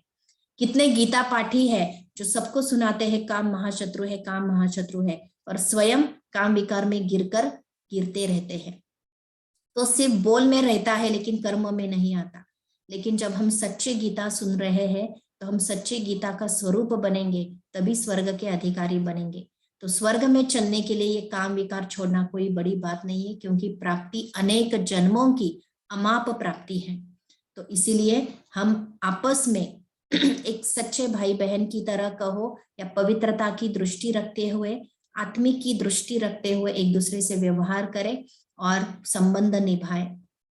दूसरा और एक रहस्य मैं आपको बताने जा रही हूँ, क्योंकि आज के वर्तमान समय में, कल हम रक्षाबंधन मनाएंगे, कल 11 तारीख है, रक्षाबंधन का दिन है, और रक्षाबंधन का आध्यात्मिक रहस्य का पूरा एक सेशन है। हो सके तो हम वीडियो ही आपको ग्रुप में पोस्ट करेंगे, जिसको आप सुनना, समझना, और कुछ भी सवाल है फिर हम आपस में डिस्कस करेंगे। लेकिन रक्षा हमारी आत्मा की वास्तव में कोई व्यक्ति नहीं कर सकता, क्योंकि वर्तमान समय आने वाली समस्याएं ऐसी समस्याएं होती है, ना कि सिर्फ शारीरिक होती है, लेकिन मानसिक, इमोशनल, हर लेवल पर वो समस्या आती है। और ऐसी समस्या में हमारा रक्षण शिव बाबा के अलावा कोई नहीं कर सकता। शिव बाबा पवित्रता का सागर है, शिव बाबा को देह ही नहीं है, वो इन विकारों में कभी फंसता ही नहीं है। अगर उसके समीप मुझे पहुंचना है तो मुझे इन देहधारियों के साथ भी निमित्त बनकर ही चलना होगा। शिव बाबा कहते हैं हर आत्मा की अपनी अकेले की जर्नी है। भले इस जन्म में हम पति पत्नी बने हो, भले इस जन्म में हम भाई बहन बने हो, या और कोई रिश्ता हो, लेकिन ये टेम्पररी रिश्ता है। वास्तविक हमारा ओरिजिनल अविनाशी रिश्ता तो शिव बाबा के साथ है। और अगर हम किसी भी विकार में फंसते हैं तो हम देहधारियों में फंस जाते हैं। इवन काम विकार से मुख्य हम उस देहधारी के साथ जेल की तरह बंध जाते हैं, जिससे छुटकारा पाना मुश्किल लगता है। और जब हम देहधारी के साथ ही बंध जाते हैं तो परमात्मा की तरफ बुद्धि कैसे जाएगी हमारी? परमात्मा से बुद्धि जुटी नहीं सकती है। तो हमारा योग अगर हम चाहते हैं यथार्थ हो, शिव बाबा जल्दी हमारे मन बुद्धि में प्रवेश करे, हमारे मन को शुद्ध बनाए, तो हमें अपने आप को इस विकारों से छुड़ाना होगा। दूसरा, काम विकार से छूटने के बाद जो हम पवित्रता धारण करते हैं, अपनी शारीरिक पवित्रता, यही हमारे सेफ्टी का कारण बन जाती है। जो आत्मा शारीरिक रूप से पवित्र है, ब्रह्मचारी है, जरूरी नहीं कि आप अभी मैरिड है और अभी तक ब्रह्मचर्य का पालन नहीं कर रहे थे, कोई बात नहीं, लेकिन इसके आगे आप इस धारणा को अपना सकते हैं, अपने जीवन को, अपने तन को पवित्र बना सकते हैं। तो ये जो पवित्र तन होगा, पवित्र मन होगा, यही हमारी सेफ्टी का एक रीजन बनेगा। आगे चलकर जब होलसेल मौत होगी, तो ये जो मरने वाली आत्माएं, मेजॉरिटी क्या, सबके सब विकारी ही होंगे, उनके अंदर विकारों की प्यास होगी। और इतने होलसेल में जब भूकंप आया लोग मर गए, या और कुछ हो गया लोग मर गए, और तुरंत उनके लिए बॉडी तो रेडी नहीं होगी, इतने सारे गर्भ तो रेडी नहीं होंगे, तो ऐसी आत्माएं बिना शरीर के संसार के अंदर घूमती रहेगी, जिसको हम इविल सोल्स कहते हैं। और इविल सोल की मुख्य प्यास होती है काम विकार की प्यास। जो आत्मा खुद काम विकार में गिरती है, तो ऐसी आत्मा के ऊपर इन आत्माओं को अटैक करना सहज होता है, क्योंकि काम विकार में जो गिरते हैं वो इंद्रियों के अधीन होते हैं, या तो स्वयं के इंद्रियों के अधीन हो जाते हैं, या तो जिसके साथ काम विकार में जाते हैं उसके इंद्रियों के अधीन होते हैं। और जो आत्मा इंद्रियों के अधीन होती है, उसका अपने इंद्रियों के ऊपर कोई कंट्रोल नहीं होता है, वो मास्टर नहीं बन सकती खुद के इंद्रियों का। और ऐसी आत्मा के ऊपर कब्जा करना, ऐसी आत्मा के अंदर प्रवेश करना इविल सोल्स के लिए बहुत सहज होता है। वो जल्दी ही आपके तन का कंट्रोल अपने हाथ में ले लेती है और आपके द्वारा बुरे कर्म करती है। तो इन सारी बातों से अगर हम अपने आप को आने वाले समय के लिए रेडी करना चाहते हैं, सेफ रखना चाहते हैं, तो अभी हम अपने इंद्रियों के मालिक बन जाए। काम विकार को जीतना अर्थात इंद्रियों को जीतना, और इस तरह से हमारे इंद्रिय किसी और के ऊपर डिपेंडेंट ना हो, मेरे इंद्रिय मेरे डायरेक्शन अनुसार, मेरे सोच अनुसार चले, इसको ही कामजीत जीवन कहा जाता है, इसी को पवित्र जीवन कहा जाता है। तो संगम युग पर हमें अपने कर्मेंद्रियों का मालिक बनना है। और शिव बाबा कहता है, जो संगम युग पर अपने कर्मेंद्रियों का मालिक बनता है, चाहे ये स्थूल देह की कर्मेंद्रिया हो, चाहे सूक्ष्म मन की कर्मेंद्रिया हो, मन बुद्धि और संस्कार, जो इसका मालिक बनने का प्रयास इस जन्म में करता है, वो अनेक जन्म विश्व राज्य को भी चलाता है। जो स्वयं का राजा बनता, उसके अंदर विश्व को या किसी राज्य को चलाने की कला भी आ जाती। जो स्वयं के ऊपर ही राज्य नहीं कर सकता, वो दूसरों के ऊपर भी राज्य नहीं कर सकता। तो इसीलिए इस जीवन के अंदर हमें ये थोड़ा सुनने के बाद मुश्किल लग सकता है, लेकिन आप जब सुनेंगे कि लाखों आत्माएं, गृहस्थी आत्माएं, संसार में रहने वाली आत्माएं शिव बाबा की मदद से इस धारणा को बहुत अच्छी तरह फॉलो कर रही है, ब्रह्मचर्य जीवन को व्यतीत कर रही है। और कई लोगों की एक गलत मान्यता होती है कि अगर ये विकार पति पत्नी में से खत्म हो जाएगा तो जैसे रिश्ता ही खत्म हो जाएगा, क्योंकि कहीं ना कहीं हमने इस विकार को ही हमारे रिश्ते की नींव बना दिया है। वास्तविक आप ये सच्चाई सुनना कि ये विकार से जब आप डिटैच हो जाएंगे, खत्म हो जाएगा, तो आपका रियल रिश्ता शुरू हो जाएगा, जो शरीर के ऊपर आधारित नहीं होगा, जिसमें मानसिक अंडरस्टैंडिंग होगी, एक दूसरे के स्वभाव संस्कार की एक्सेप्टेंस होगा, और हम एक दूसरे के साथ और अच्छा निभा पाएंगे। कोई लोग कहते हैं कि इस विकार को छोड़ने से हम पत्नी से दूर हो जाएंगे या पति से दूर हो जाएंगे। ये गलत फहमी है, आप प्रैक्टिकल में करके देखना, क्योंकि आज तक आपने इसी को फाउंडेशन बनाया था। अब फाउंडेशन हटाओ तो आपको पता पड़ेगा रिश्ते में और कई बातें हैं जिसके आधार से ये रिश्ता मजबूत बनेगा और जिसकी वास्तविक आवश्यकता है। तो आप उन आवश्यकता अनुसार एक दूसरे के साथ रिश्ता निभाएंगे, आपके दोनों के अंदर की अंडरस्टैंडिंग और बढ़ती जाएगी, दोनों के अंदर की एक्सेप्टेंस पावर और बढ़ती जाएगी और रिश्ता और खूबसूरत होगा। तो इस तरह से कुछ एक बातें जो आप अपने राजयोगी जीवन के अंदर अपना सकते हैं, जैसे मैंने शुरू में भी कहा, इसमें से कुछ भी कंपलसरी नहीं है, एवरीथिंग डिपेंड्स ऑन यू। आपको जो जब सहज लगेगा करना, लेकिन मैं जरूर चाहूंगी कि आप इतना ज्ञान सुनने की मेहनत कर ही रहे हो, समझने की मेहनत कर ही रहो, बुद्धि कहीं ना कहीं इसको स्वीकार भी कर रहे हैं। हम है ही देवी कुल की आत्माएं, हमने कोई ये एक जन्म में नहीं किया है, हमने अनेक बार ये सारी धारणाएं की है और अगर इस जन्म में करने का लक्ष्य भी रखते हैं तो आपको अनुभव होगा कुछ भी मुश्किल नहीं है। जब लाखों आत्माएं कर सकती है तो मैं क्यों नहीं कर सकता, और जरूर करेंगे। और जितना जितना ये सात्विक तत्व आपके जीवन के अंदर आती जाएंगी, आप मिरेकल की तरह अपना जीवन परिवर्तित होते हुए अनुभव करेंगे। आपकी शारीरिक हेल्थ भी अच्छी होती जाएगी, मन के टेंशन और कुछ मन की जो भय इनसिक्योरिटी है उससे भी मुक्त हो जाएंगे। धन भी सहज, जो पवित्रता के धन को अपनाता है उसके पीछे स्थूल धन भी भागता है। आप ये प्रैक्टिकल करके देखना, पवित्रता का धन बढ़ाते जाना जीवन के अंदर, फिर आप देखेंगे स्थूल धन भी आपके पीछे भागता आएगा और संबंध इतने मधुर बनते जाएंगे जो आपने कभी सोचे भी नहीं थे। तो चारों प्रकार की प्राप्तियां हमें संगम युग पर भी अनुभव करनी है और आने वाले अनेक जन्मों के लिए अनुभव करनी है। तो उसके लिए ये छोटी छोटी धारणाएं हम अपने जीवन के अंदर अपनाएं, राजयोगी जीवन का सच्चा आनंद ले, शिव बाबा के साथ अलेख संबंध निभाकर संबंध का रस और भासना क्या होती है वो अनुभव करें। तो ये थी सारी राजयोग की बातें। तो हम कुछ समय मेडिटेशन करेंगे और उसके पश्चात आपके कोई भी सवाल हो इस धारणाओं से कनेक्टेड आप क्लैरिफाई करा सकते हैं। तो कुछ क्षण के लिए हम मन बुद्धि को एकाग्र कर ले।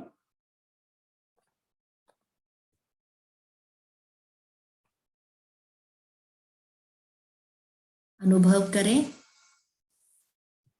मस्तक मध्य में स्वयं को, अपना पूरा ध्यान केंद्रित करें अपने मस्तक मध्य में।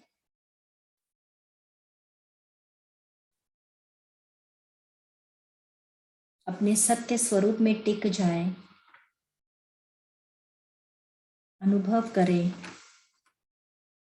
मस्तक मध्य में निवास करने वाली एक सुंदर चेतना ऊर्जा आत्मा हूं। मैं आत्मा बहुत शुद्ध आत्मा हूं, पवित्र आत्मा हूं। मैं अपनी पवित्रता के संस्कार को भूल चुकी थी, लेकिन शिव बाबा ने इस कल्याणकारी पुरुषोत्तम संगम युग पर मुझ आत्मा को स्मृति दिलाई कि हे आत्मा, तू तो पवित्र आत्मा है, तू तो शुद्ध आत्मा है। नाटक में पार्ट अदा करते करते तुम्हारे अंदर इम्प्यूरिटी ने प्रवेश किया, लेकिन तुम पुनः स्वयं को योग अग्नि से, शिव बाबा की याद से पवित्र बना सकते हैं। तो अनुभव करें मस्तक में चमकता हुआ मैं सितारा धीरे धीरे अपने घर की ओर उड़ रही हूं, आकाश की तरफ, बहुत हल्का होके, निश्चिंत होके अपने उस दिव्य स्वरूप में मैं चली इस भौतिक दुनिया से पार, इस संसार से पार, अपने घर की तरफ। अब धीरे धीरे उड़ते उड़ते इस 5 तत्वों की दुनिया को क्रॉस करके मैं आत्मा पहुंच गई हूं अपने पवित्र धाम, शांति धाम, परम धाम में, जहां चारों तरफ लाल सुनहरा प्रकाश दिखाई दे रहा है। अनुभव कीजिए उस प्रकाश को, देखिए, साथ साथ वहां की शांति को भी अपने अंदर भरिए। ये मेरा ओरिजिनल घर है, मैं आत्मा यहाँ की निवासी हूँ।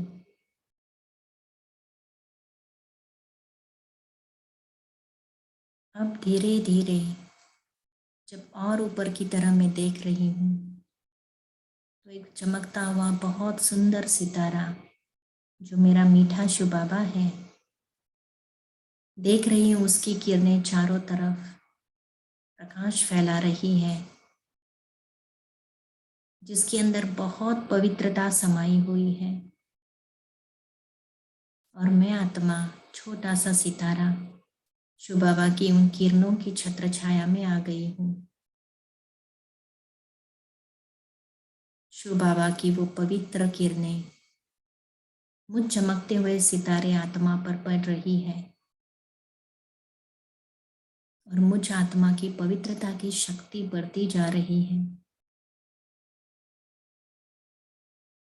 अनुभव करेंगे जैसे वर्षा होती है वैसे शिव बाबा की पवित्र किरणों की वर्षा मुझ आत्मा पर हो रही है। मैं शुद्ध बनती जा रही हूँ। मेरे अंदर की हर इम्प्योरिटी खत्म होती जा रही है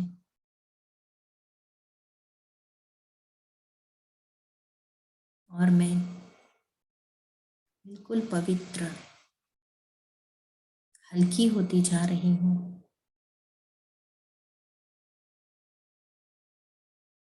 मेरे अंदर की काम वासना, क्रोध, लोभ सब कुछ खत्म होता जा रहा है और मैं आत्मा निर्विकारी बनती जा रही हूँ।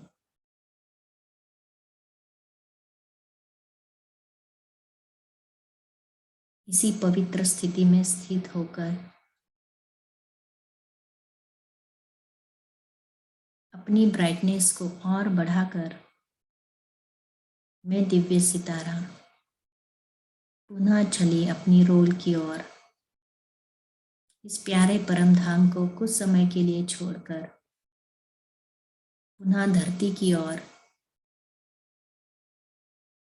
अपने देश में, अपने घर में, इस देह रूपी मकान में मस्तक मध्य पर आकर विराजमान हो गई। अब मैं इतना ब्राइटेस्ट स्टार बन गई हूँ जो मेरे अंदर परमात्मा की समाई हुई पवित्रता की शक्ति है वो चारों तरफ वाइब्रेशन की तरफ फैल रही है, जो मेरे तन को भी शक्ति दे रही है और ये वाइब्रेशन वातावरण में फैलते फैलते प्रकृति को भी शुद्ध कर रहे हैं। मेरे संबंध संपर्क में आने वाली हर आत्मा मुझसे पवित्र वाइब्रेशंस अनुभव कर रहे हैं और हर एक के साथ मेरा व्यवहार पवित्रता के आधार से हो रहा है, आत्मिक दृष्टि से हो रहा है। शुक्रिया मेरे मीठे बाबा, इतना सुंदर जीवन देने के लिए, इतनी श्रेष्ठ शक्तियां भरने के लिए। शिव बाबा आपका शुक्रिया शुक्रिया शुक्रिया। ओम शांति शांति शांति।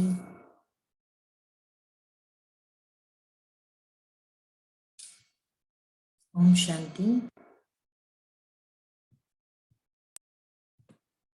उम्मीद है आपको कई बातें इसमें से क्लियर हो चुकी होंगी, लेकिन फिर भी आपके इससे कनेक्टेड कोई भी सवाल है आप पूछ सकते हैं। अपने आप को अनम्यूट करके पूछ सकते हैं या चैट विंडो पर भी डाल सकते हैं। किसी के कोई सवाल?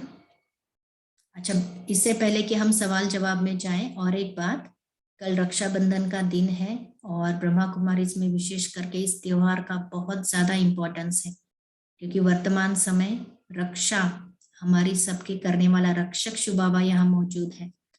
तो हर सेंटर पर रक्षाबंधन का काफी बड़ा त्योहार होता है। मैं आप सभी को रिक्वेस्ट करूंगी कि आप आपके नजदीक का सेवा केंद्र ढूंढ ले। गूगल में आप डालेंगे ब्रह्मा कुमारी आपकी सिटी और आपका एरिया, तो आपका नजदीक का सेंटर आपको मिल जाएगा, एड्रेस मिल जाएगा। अगर हो सके नहीं, आप पूरा लक्ष्य रखना कि ऐसे ही 7 से 8 हर जगह परमात्मा के महावाक्य पढ़े जाते हैं, भोग लगाया जाता है। कल गुरुवार है, प्रसाद भी सबको दिया जाता है। तो कल आप सभी सेंटर पे जाएंगे। कल हमारा सेशन नहीं होगा, हम उसके बजाय परसों से सेशन वापस कंटिन्यू करेंगे। आगे की जर्नी कैसे बढ़ानी है उसके बारे में हम आपको मार्गदर्शन करेंगे। लेकिन कल हम छुट्टी ले रहे हैं, आप सभी सेंटर पे जाओ, ये हमारी शुभ आश है। और मैं पूछूंगी कि आप में से कितने लोग सेंटर पर गए, सेंटर का वो ईश्वरीय परिवार का सानिध्य अनुभव किया। परमात्मा के महावाक्य आप सुनेंगे, हो सकता है आपको थोड़े समझ में आए, थोड़े ना भी आए, लेकिन आप फिर भी बड़े भावना से और प्यार से शिव बाबा के महावाक्यों को सुनना, उससे मैं और ज्यादा परिचित आपको और आगे करूंगी। लेकिन आप कल सेंटर पे जाए, ये मेरे तहे दिल से चाह है, आप सेंटर पे जाएं, सेंटर के परिवार का एक अनुभूति ले, उस दिव्य वातावरण की अनुभूति ले। वहां मेडिटेशन रूम होगा, वहां जाके 2 मिनट 5 मिनट 10 मिनट जितना आप बैठ सकते हैं मेडिटेशन करें, और सेंटर पे जाके राखी बांध के जरूर आए, क्योंकि राखी, वो राखी परमात्मा रक्षण की राखी होगी, वो कोई ऑर्डिनरी राखी नहीं होगी। तो आप जाना, बहनों के हाथ से राखी बंधवाना। और जो कोई भी पूना के है, अगर इसमें से कोई, तो हम जगदम्बा भवन में जहां से ये प्रोग्राम कंडक्ट किए जा रहे हैं, उनरी पिसोली एरिया में, ये बहुत सुंदर स्थान है जिसका एड्रेस आपको गूगल पे भी मिल जाएगा। तो 14 तारीख शाम को हमने 5 से 7 प्रोग्राम रखा है रक्षाबंधन का नयों के लिए। तो आप जरूर उसमें पधारें, आप सभी को इनविटेशन है, जो जो आ सकते हैं, पूना और पूना के नजदीक रहते हैं। तो संडे को शाम को 5 से 7 ये प्रोग्राम होगा, उसमें आप आए। लेकिन कल के दिन आप आपके नजदीक के सेवा केंद्र पर जाए। कल हम छुट्टी लेंगे सेशन की, लेकिन परसों से हम पुनः 2-3 दिन के लिए कंटिन्यू करेंगे ये सारी बातें, और आपको कैसे आगे जर्नी कंटिन्यू करनी है इसके बारे में मार्गदर्शन करेंगे। तो ये हमारा कल का छुट्टी का दिन होगा, आप सभी को पता हो। और फिर परसों हम मिलेंगे। और रक्षाबंधन से कनेक्टेड आप चाहे तो आप सेंटर पे जाना ही है आपको, लेकिन फिर भी नयों के हिसाब से कुछ आध्यात्मिक रहस्य इसके समझने हो, क्योंकि कल आप आपके लौकिक रिश्तेदारों के साथ भी ये मनाएंगे। तो मैं आपको वीडियो भेज दूंगी जो आप देखेंगे और उसका अर्थ समझेंगे, यथार्थ अर्थ क्या है। चलिए अभी आप आपके सवाल पूछ सकते हैं। अच्छा, किसी ने पूछा है fish as food in some state, fish veg और नॉन वेज। फिश 100% जिसके अंदर चेतना है, अब फिश के अंदर भी चेतना है, फिश के अंदर भी आत्मा है, उसको खाना भी नॉनवेज ही है ना। तो जिसके अंदर चेतना है, जो हिलते डुलते हैं, खाते पीते हैं, उनको मारकर खाना अर्थात वो नॉनवेज ही बन जाता है। अच्छा, और एक कैसे समझे कि आत्मा की जर्नी लंबे समय की है और शॉर्ट है, कुछ अंदाजा लगा सकते हैं क्या? देखो, आज की दुनिया में किसी के मौत का कोई भरोसा नहीं है। अगर आप एक जन्म की बात कर रहे हैं तो, अगर आप पूरे नाटक की बात कर रहे हैं तो आप ज्ञान सुन रहे हैं, अर्थात आप देवी कुल की आत्माएं हैं ही। लेकिन जैसे देवी कुल में भी सब 84 जन्म नहीं लेते हैं, किसी के 80 होते हैं, किसी के मैक्सिमम कम से कम 64 जन्म होते हैं, क्योंकि द्वापर युग के बाद जो जन्म गिनती किए जाते हैं वो 63 होते हैं। और आप स्वर्ग में अगर एंड में भी, त्रेता के एंड में भी आ रहे हैं तो उसके 1-2 जन्म पकड़ के 64 to 65 जन्म हो जाते हैं। लेकिन हम लक्ष्य रखें कि मैं 84 जन्म लेने वाली आत्मा बन जाऊं, यह हमारा लक्ष्य होगा। अगर आप इस वर्तमान जीवन की बात कर रहे हैं तो आज किसी के भी शरीर का कोई गारंटी नहीं है, कोई भी कारण हमारा शरीर छूटने के निमित्त बन सकता है।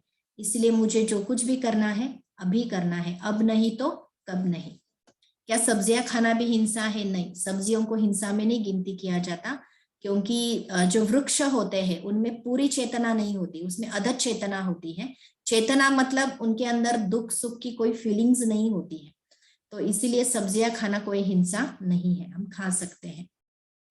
अच्छा, अशोक भाई आप अनम्यूट करके पूछ सकते हैं।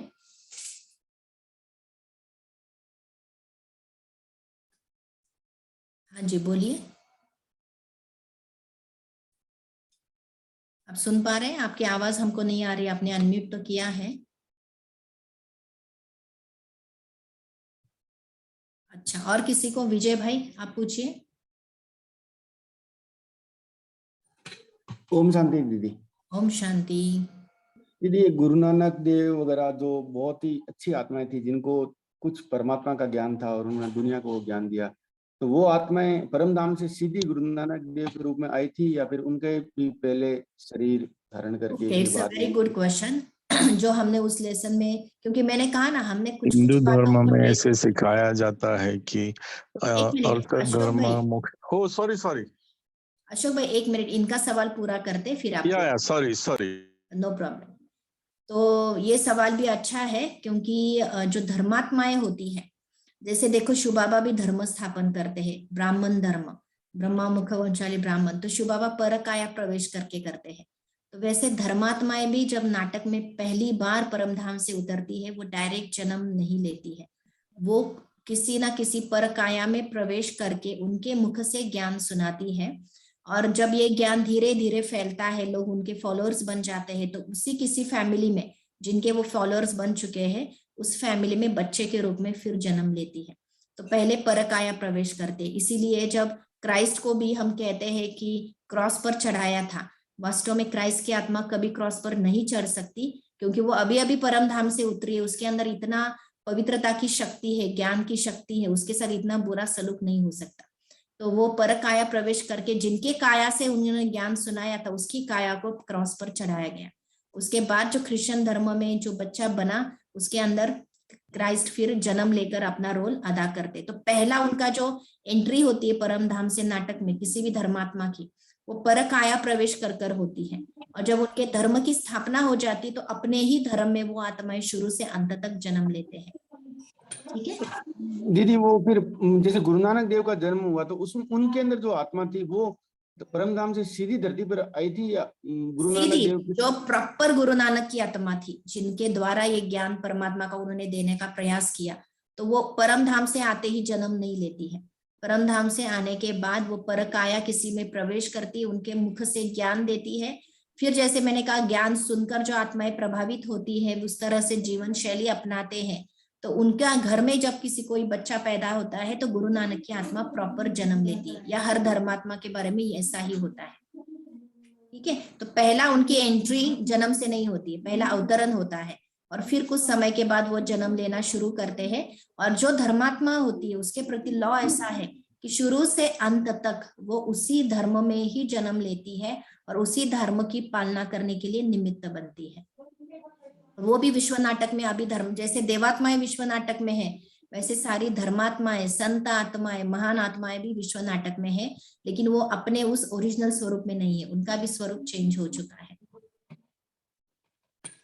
अच्छा अशोक भाई, आपका सवाल पूछिए। हाँ दीदी, मैं ये पूछना चाहता था कि हिंदू धर्म में ऐसे सिखाया जाता है कि अर्थ धर्म मोक्ष काम ये चारों पुरुषार्थ है, और हर व्यक्ति ने उसे निभाना चाहिए।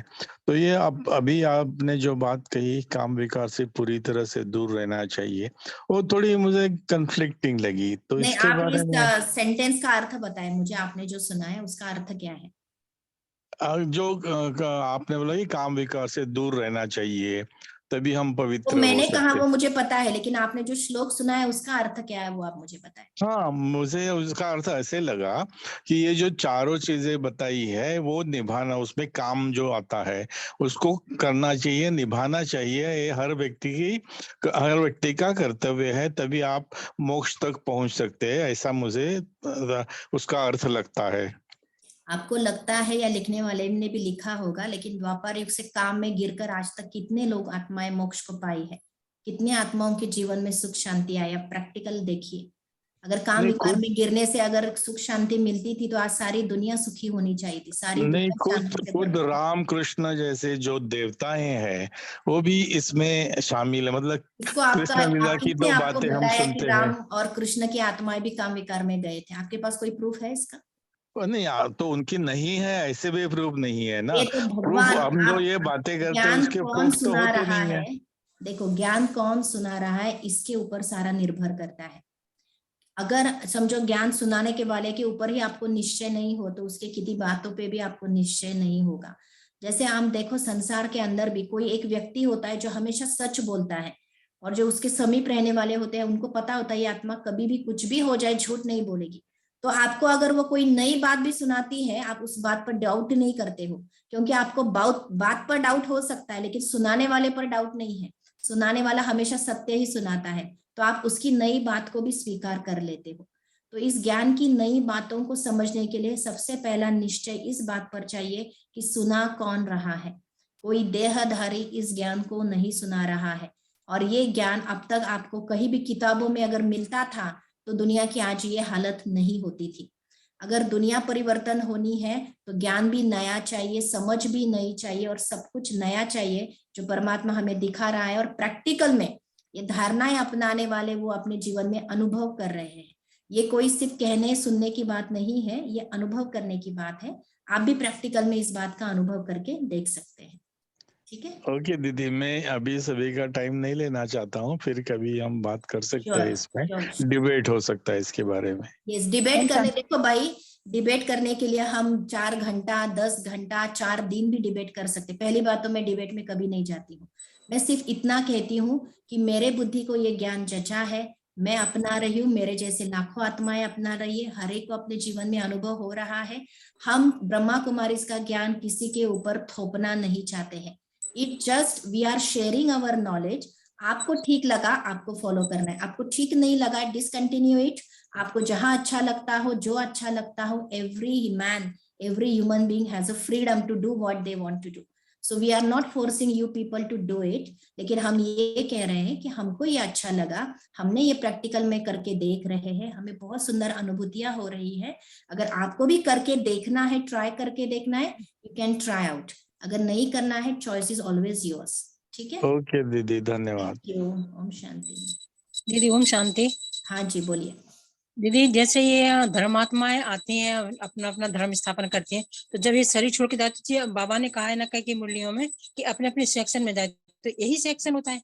लेकिन आप ये बातें अभी तक हमने डिस्कस नहीं की है सेक्शन की और इसकी, तो प्लीज आप ये सवाल अभी ना पूछें। ये तो आगे के जर्नी में आपको ये सारी बातें क्लियर होंगी। अभी जितना हमने सुना है नयों के हिसाब से उसी तरह से प्रश्न पूछे जाए तो अच्छा है, ताकि नयों का हम ज्यादा समय दे सके। दीदी सॉरी दीदी। ओके, गुरुराज भाई आपका सवाल पूछिए। हमारे शास्त्रों में बताया गया है कि धर्म, अर्थ, काम और मोक्ष, ये जो 4 ये बताए गए हैं, उसमें से धर्म का पालन पहले होना चाहिए, उसके बाद अर्थ प्राप्ति के लिए काम करना चाहिए, पुरुषार्थ करना चाहिए, और काम, और उसके बाद मोक्ष मिलता है। ये जो स्टेप्स बताए गए हैं उसमें से अब आपने बताया कि काम वासना भी पूरा तरह कंट्रोल होना चाहिए, और शारीरिक संबंध के बिना ही हमारी मेथोलॉजी में बताया जैसे कि मानसिक रूप से या आत्मा की ताकत की वजह से होती थी। तो थोड़ा सा धर्म, अर्थ और काम और मोक्ष, ये 4 स्टेप तो बताए गए हैं। ये सवाल बिल्कुल अशोक भाई ने जैसा बोला उसी तरह का आपका सवाल है। तो जैसे मैंने कहा, शास्त्रों में जो बातें लिखी है उसको कट करने वाली परमात्मा की सारी बातें हैं, क्योंकि शास्त्र मनुष्यों ने लिखे हैं, अपने बुद्धि अनुसार लिखे हैं, अपने अंडरस्टैंडिंग अनुसार लिखे हैं, और परमात्मा पूरे नाटक के राज को समझते हुए हमें कुछ नई बातें सुना रहे हैं।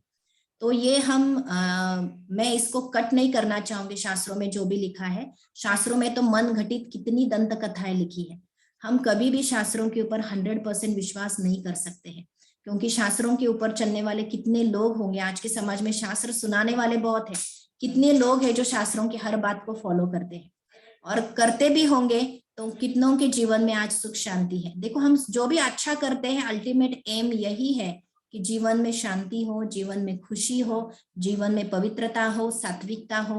अगर ये शास्त्रों की बातें फॉलो कर अगर हम इन सब बातों का अनुभव करते हैं तो हम कह सकते हैं वो बातें राइट है। लेकिन आज की वर्तमान स्थिति में लोगों के जीवन में झांक कर देखते हैं तो इन सभी बातों की कमी महसूस होती है।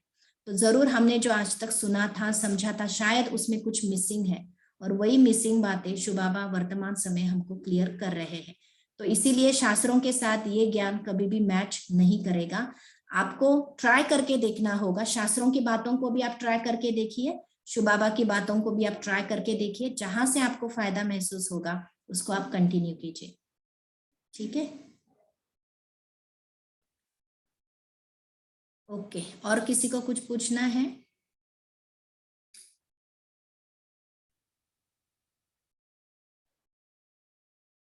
बट ओके, एक का सवाल है, what is Baba's advice for newly married couple.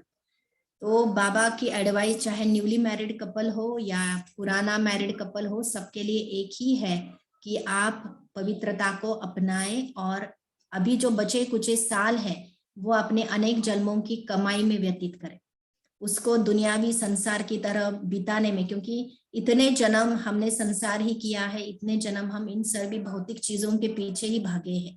लेकिन हाथ में वास्तविकता में कुछ भी नहीं आया और हम और गिरते गए हैं। तो अब हम ये थोड़ा समय जो बचा है, इस समय में चाहे न्यूली मैरिड कपल हो, चाहे ओल्ड मैरिड कपल हो, या चाहे कुमार कुमारी हो, हर एक को पवित्रता को अपनाने से ही सुख शांति, क्योंकि कहा जाता है पवित्रता सुख शांति की जननी है। जिसके जीवन में पवित्रता है उसके जीवन में ही सुख शांति है।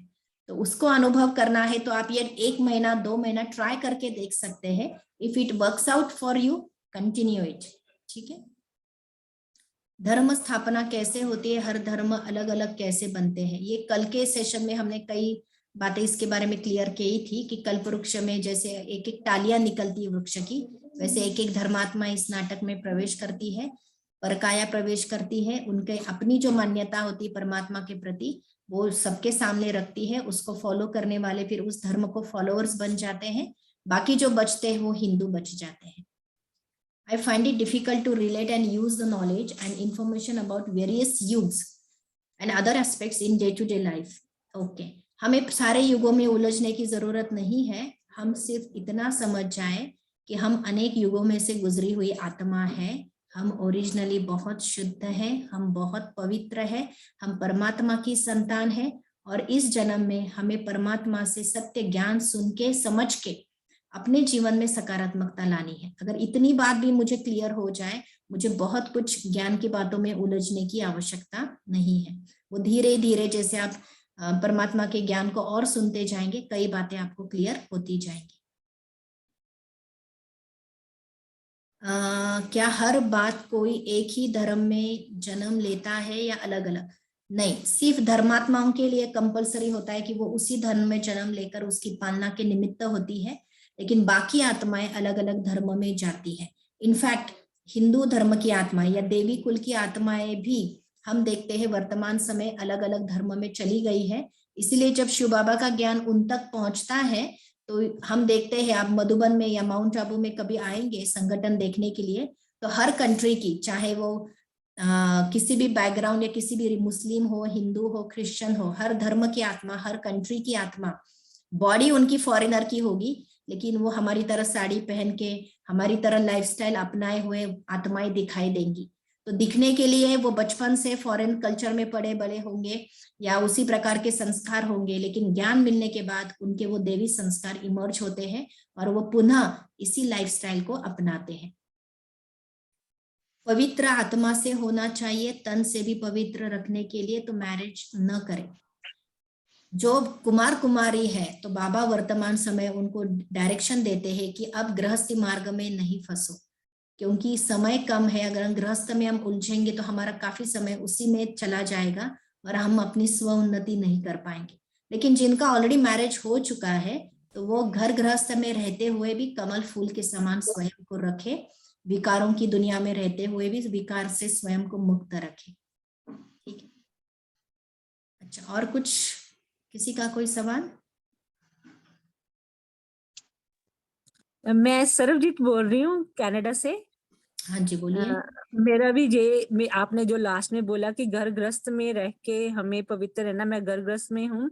मैं पिछले 8 साल से बेटी के बाद पवित्रता को फॉलो कर रही हूँ। उसमें सच में बहुत ब्लिस और आनंद है, बट पेपर बहुत आते हैं। जैसे मेरे हस्बैंड ने, मैं सच बोल रही हूँ, बताना तो नहीं चाहिए, 4 बार मेरे को पीटा, मगर फिर भी मैं ट्राई कर रही हूँ पूरा बाबा के फॉलो करने के लिए। इवन मुझे कहता है मुझे डिवोर्स दे देगा, तो मुझे इंस्पिरेशन करें कि मैं कैसे अपने दृढ़ निश्चय करके रखा तो है, मगर और इंस्पिरेशन दो मुझे थोड़ा। देखो, सारी दुनिया विकारों के प्रभाव में बह रही है। जैसे देखो, एक तरफ से बहुत प्रवाह हो पानी का, फोर्सफुली पानी आ रहा है, और अगर हम अपनी बोट लेकर उसके अपोजिट दिशा में जा रहे हैं तो तूफानों का सामना करना पड़ेगा ही। तो वैसे सारी दुनिया विकारों में बहती जा रही है। काम हो, क्रोध हो, लोभ हो, महंग, सारे विकार, जितने भी विकार है सब आत्मा के अंदर भरे हुए हैं और लोग उसी में बहते बहते बहते जा ही रहे। भले दुखी भी हो रहे लेकिन फिर भी विकारों को नहीं छोड़ रहे हैं। और ऐसे समय पर हमें एक ऐसा खिवैया मिल जाता है जो कहता है कि तुम्हारी जर्नी इस तरफ नहीं, तुम्हारी जर्नी इस तरफ होनी चाहिए। तो जब हम अपनी नैया को घुमाते हैं अपोजिट दिशा में, तो डेफिनेटली आपको कई तूफानों का सामना करना पड़ेगा ही।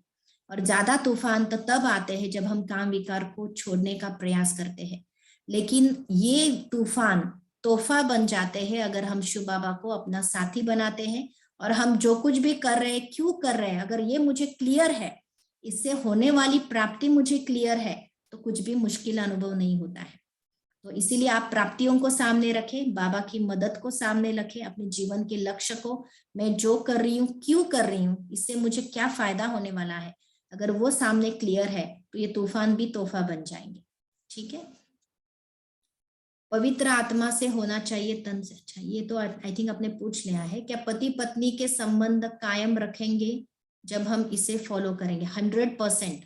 मैंने कहा प्रैक्टिकल एग्जाम्पल्स है, ऐसे घर गृहस्थी में रहने वाले लाखों आत्माएं हैं, पति पत्नी साथ में रहते हैं, दोनों सेंटर्स पे आते हैं, दोनों ज्ञान सुनते हैं, दोनों एक दूसरे को आगे बढ़ाने में मदद करते हैं और बहुत सुंदर जीवन व्यतीत कर रहे हैं। प्रैक्टिकल एग्जाम्पल्स आपके सामने है।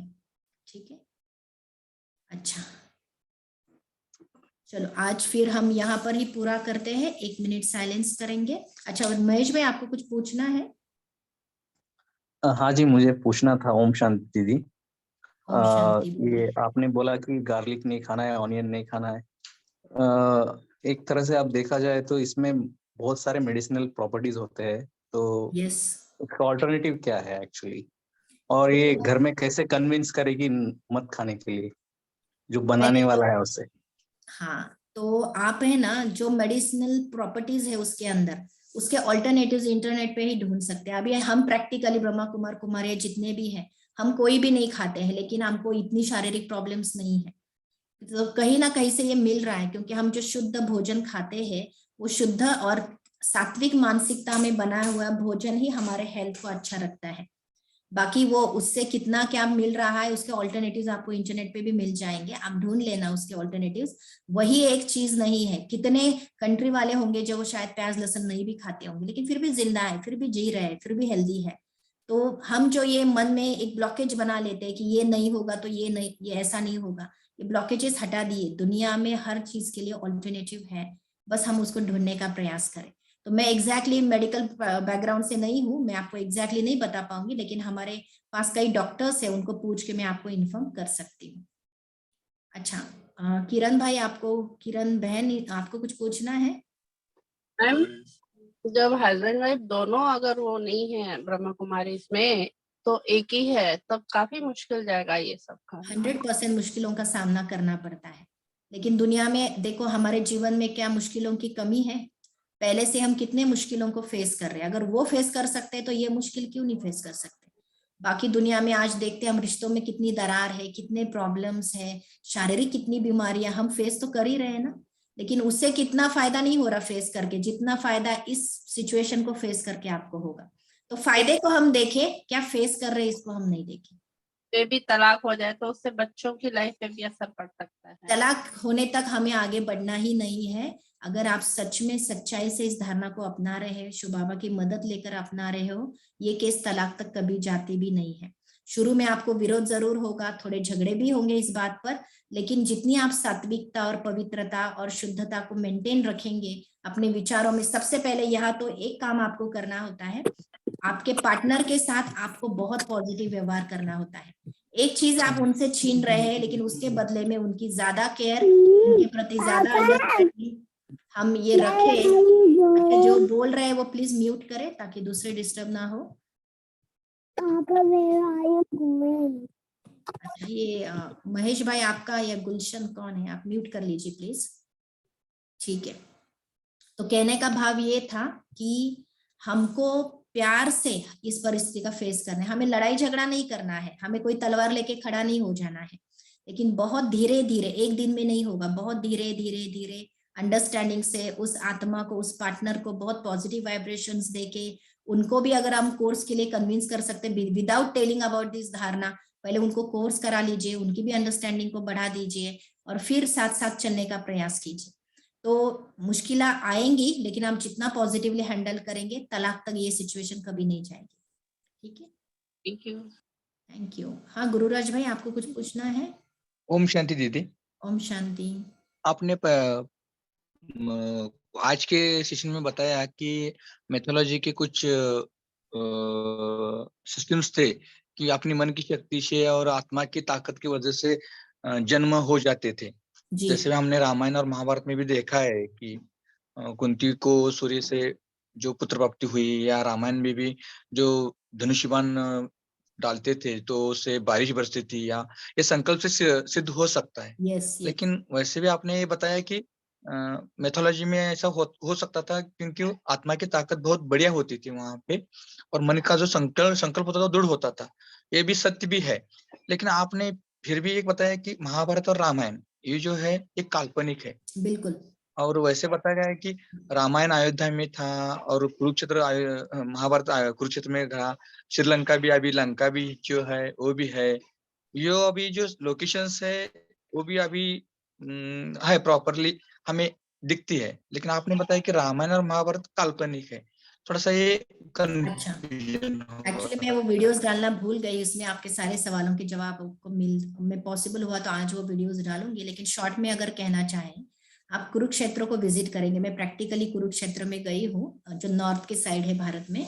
आप कुरुक्षेत्र में जाइए और उसका साइज देखिए, वो जो ग्राउंड है, वो जो युद्ध का मैदान है, उसकी साइज देखिए। वहां अक्षौनी सेना खड़ी ही नहीं हो सकती, वहां हजारों सेना खड़ी हो जाए वो भी बड़ी बात है। इतना छोटा सा वो कुरुक्षेत्र है। वहां पर हम कहते हैं अक्षौनी सेना खड़ी हुई थी और वहां युद्ध हुआ था। तो पहले ये प्रैक्टिकल प्रूफ है। दूसरा, जो आप श्रीलंका की बात कर रहे हैं, लंका की, कहते हैं लंका पर रावण का राज्य था। आप श्रीलंका में जाइए, उनको पूछिए कि आपके यहाँ पर कोई रावण था क्या। उनको इसके बारे में कुछ भी नहीं पता, और वो इस बात को मानते ही नहीं है कि यहाँ पे कोई लंका पर थी और यहाँ पे कोई रावण का राज्य था। तो वास्तव ये जो बातें हमने सुनी है ना, ये सारी आधी अधूरी बातें हैं। शिव बाबा वर्तमान हमें समय ये सुना रहे कि सारी दुनिया लंका बन चुकी है, क्योंकि सारी दुनिया पर रावण का राज्य है। अब रावण कौन है? रावण को 10 शीश दिखाए हैं। जब मैंने कल कहा था कि 4 भुजा वाला कोई देवता नहीं है, तीसरी आंख वाला कोई देवता नहीं है, अष्टभुजा वाली कोई देवता नहीं है, ये सारे प्रतीक है ज्ञान के। तो वैसे रावण भी ज्ञान का प्रतीक है। रावण के 10 शीश है लेकिन बॉडी एक है, ऐसा प्रैक्टिकल कभी हो नहीं सकता। तो 10 शीश अर्थात रावण भी एक कंबाइंड फॉर्म है।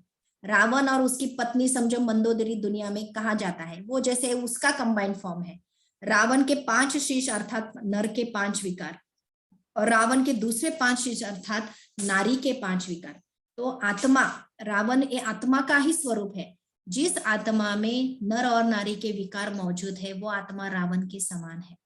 तो आज वर्तमान समय रावण राज्य न कि सिर्फ एक लंका पर, लेकिन विश्व के हर कोने में हर आत्मा के ऊपर इस रावण का प्रभाव है, विकारों का प्रभाव है। इसलिए सारी दुनिया रावण राज्य बन चुकी है। और ऐसे रावण राज्य में इस रावण, और देखो रामायण में कहा गया है सीता को रावण ने क्यों पकड़ा, आप सभी कहानी को जानते हैं। सीता ने अपनी मर्यादा की लकीर को क्रॉस किया एक हिरण के पीछे। हिरण को पकड़ने के लिए उसने लक्ष्मण में जो लक्ष्मण रेखा खींची थी उसको उसने क्रॉस किया, और वो हिरण के पीछे मोहित हुई, और फिर रावण ने उसके ऊपर कब्जा कर लिया। तो ये वास्तविक वर्तमान समय की बात है कि हम सभी को परमात्मा ने कुछ एक मर्यादाएं दी है कि तुम्हें कैसा जीवन होना चाहिए, जीवन में क्या होना चाहिए क्या नहीं। जब हम इस मर्यादाओं को छोड़कर कुछ करने जाते हैं तो हम विकारों में फंस जाते हैं। विकार अर्थात रावण, और वो हमें शोक वाटिका में डाल देता है। शोक वाटिका अर्थात जहाँ शोक है, दुख है। तो विकारों के वश होने से हम दुखी होते हैं। और जितना हम मर्यादाओं के लकीर के अंदर रहते हैं, शिव बाबा ने जो हमें लाइफस्टाइल सिखाई है उसके अंदर रहते हैं, उतना हम सेफ रहते हैं। विकार हमारे मन के ऊपर अटैक नहीं करते हैं। और जैसे शिव बाबा राम बनकर आया है और हमें इन रावणों से अर्थात विकारों से मुक्त करने के लिए आया है। तो लंका कोई श्रीलंका नहीं थी, लंका पूरी दुनिया है। पूरी दुनिया को रावण राज्य बन चुका है, रावण का या विकारों का, जहां पर हर मानव आत्मा में प्रवेश हो चुका है। ऐसे समय पर बाबा ज्ञान का सागर राम बनकर आता है, हमें सत्य ज्ञान देकर जीवन की मर्यादाएं क्या है वो सिखाता है। और जब हम आत्मा उन मर्यादाओं के बंधन में बंध जाती है तो रियल में हमारी रक्षा होती है। तो वास्तव में जो कल हम रक्षाबंधन मनाने वाले हैं इसी का यादगार है। ठीक है, क्लियर हुआ गुरुराज भाई? हाँ जी। और आपने जो भी बात बताई ना कि जिस तन में नारी के विकार 5 और नर के 5 विकार होते हैं, वो उस व्यक्ति की वजह से आज संसार में उसके एटमॉस्फेयर पर या उसके वातावरण पे बहुत बड़ा असर होता है बाकी के लोगों पे, और उसके रावण कहा जाता है। हर घर में एक रावण होता है, और एक व्यक्ति की वजह से उस फैमिली में बहुत प्रॉब्लम होते रहते हैं, लेकिन वो कुछ बोल नहीं सकते। ये बहुत अच्छे आपने समझाया, बहुत बढ़िया, थैंक यू। Thank you. हाँ किरण मैन, आपका कुछ सवाल? ये है कि जैसे हमें जो इंद्रियां मिली हैं, अगर हम उनका यूज नहीं करते हैं, ये क्वेश्चन मेरे हस्बैंड का था। कहते हैं कि अगर वो इंद्रियों का यूज नहीं करेंगे तो वो तो धीरे धीरे डैमेज होती जाएंगी, तो इस बारे में आप क्या कहेंगे? इंद्रियों को हम कहा यूज नहीं करें, ऐसा हो ही नहीं रहा। इंद्रिया जिस काम के लिए मिले वो काम कर रही है, लेकिन आज वर्तमान समय इंद्रियों पर ही निगेटिव विचारों का प्रभाव ज्यादा है, और इंद्रिया उससे ज्यादा डैमेज हो रही है कि जिस कारण से आप कह रहे हो कि इंद्रिया यूज नहीं करेंगे तो डैमेज होगी। जब मन की शक्ति बढ़ जाती है, मन में सकारात्मकता होती है, मन के विचारों का इतना अच्छा इम्पैक्ट बॉडी पर होता है कि बॉडी बीमार पड़ ही नहीं सकती। आज हमारे बीमारियों का मूल कारण हमारी सोच और हमारे गलत कर्म है। आज जो विकारों में जा रहे हैं, आप विशेष मुझे लगता है काम विकार की बात कर रही है, अगर काम विकारों में लोग जा रहे हैं फिर भी हम देखते हैं बच्चे नहीं हो रहे हैं, कितनी बार यूटेरस को निकाला जा रहा है, वहां पर इन्फेक्शन हो रहा है, कितनी सारी गंदी गंदी बीमारियां हो रही है। तो आप कभी ये नहीं कह सकते कि अगर भी इंद्रियों को यूज करेंगे तो बीमारियां नहीं होंगी और नहीं करेंगे तो बीमारियां। इनफैक्ट इंद्रियों को ज्यादा मात्रा में यूज करने से ही आज बीमारियां बैठ रही है। ठीक है।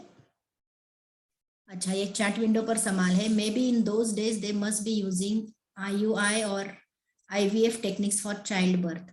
यस, ये एक और बहुत अच्छा, I don't know about deepness about this technologies, ये टेक्निक्स जो आज के मेडिकल ने इन्वेंट की है, लेकिन आज देखो हम सत्युग की तरफ बढ़ रही है, इसलिए टेस्ट ट्यूब बेबी का भी एक रिसर्च हुआ है जिसमें फिजिकल कनेक्शन डायरेक्ट नहीं होता है, लेकिन दोनों के क्या बोलते हैं वो निकाल के, जो DNA या कुछ होते हैं निकाल के उसको टेस्ट ट्यूब के अंदर मिक्स करके फिर बच्चे पैदा किए जाते हैं। आज कितने कृत्रिम रीति से बच्चे पैदा किए जा रहे हैं। तो ये सारी टेक्निक हमें यही सिद्ध करती है कि बच्चे पैदा करने के लिए सिर्फ शारीरिक संबंध की आवश्यकता नहीं है।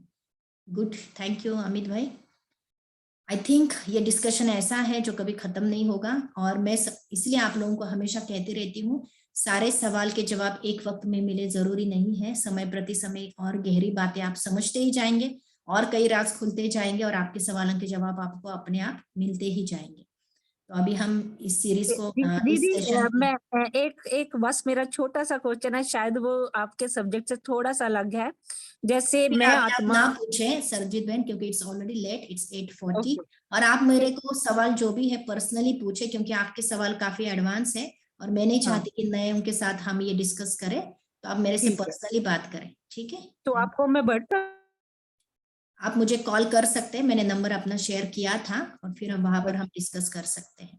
ठीक है, थैंक। तो अभी हम 1 मिनट साइलेंस करेंगे, बाबा का शुक्रिया करेंगे, कई बातों को समझने का और प्रयास भी करेंगे। कल हमारी छुट्टी होगी, एक दिन ब्रेक रहेगा, लेकिन आप सबको रिक्वेस्ट है आप नजदीक सेवा केंद्र जरूर कल के निमित्त विजिट करें। फिर हम परसों इसी समय पर सुबह 7 बजे पुनः मिलेंगे आगे की जर्नी के लिए। तो 1 मिनट साइलेंस करेंगे।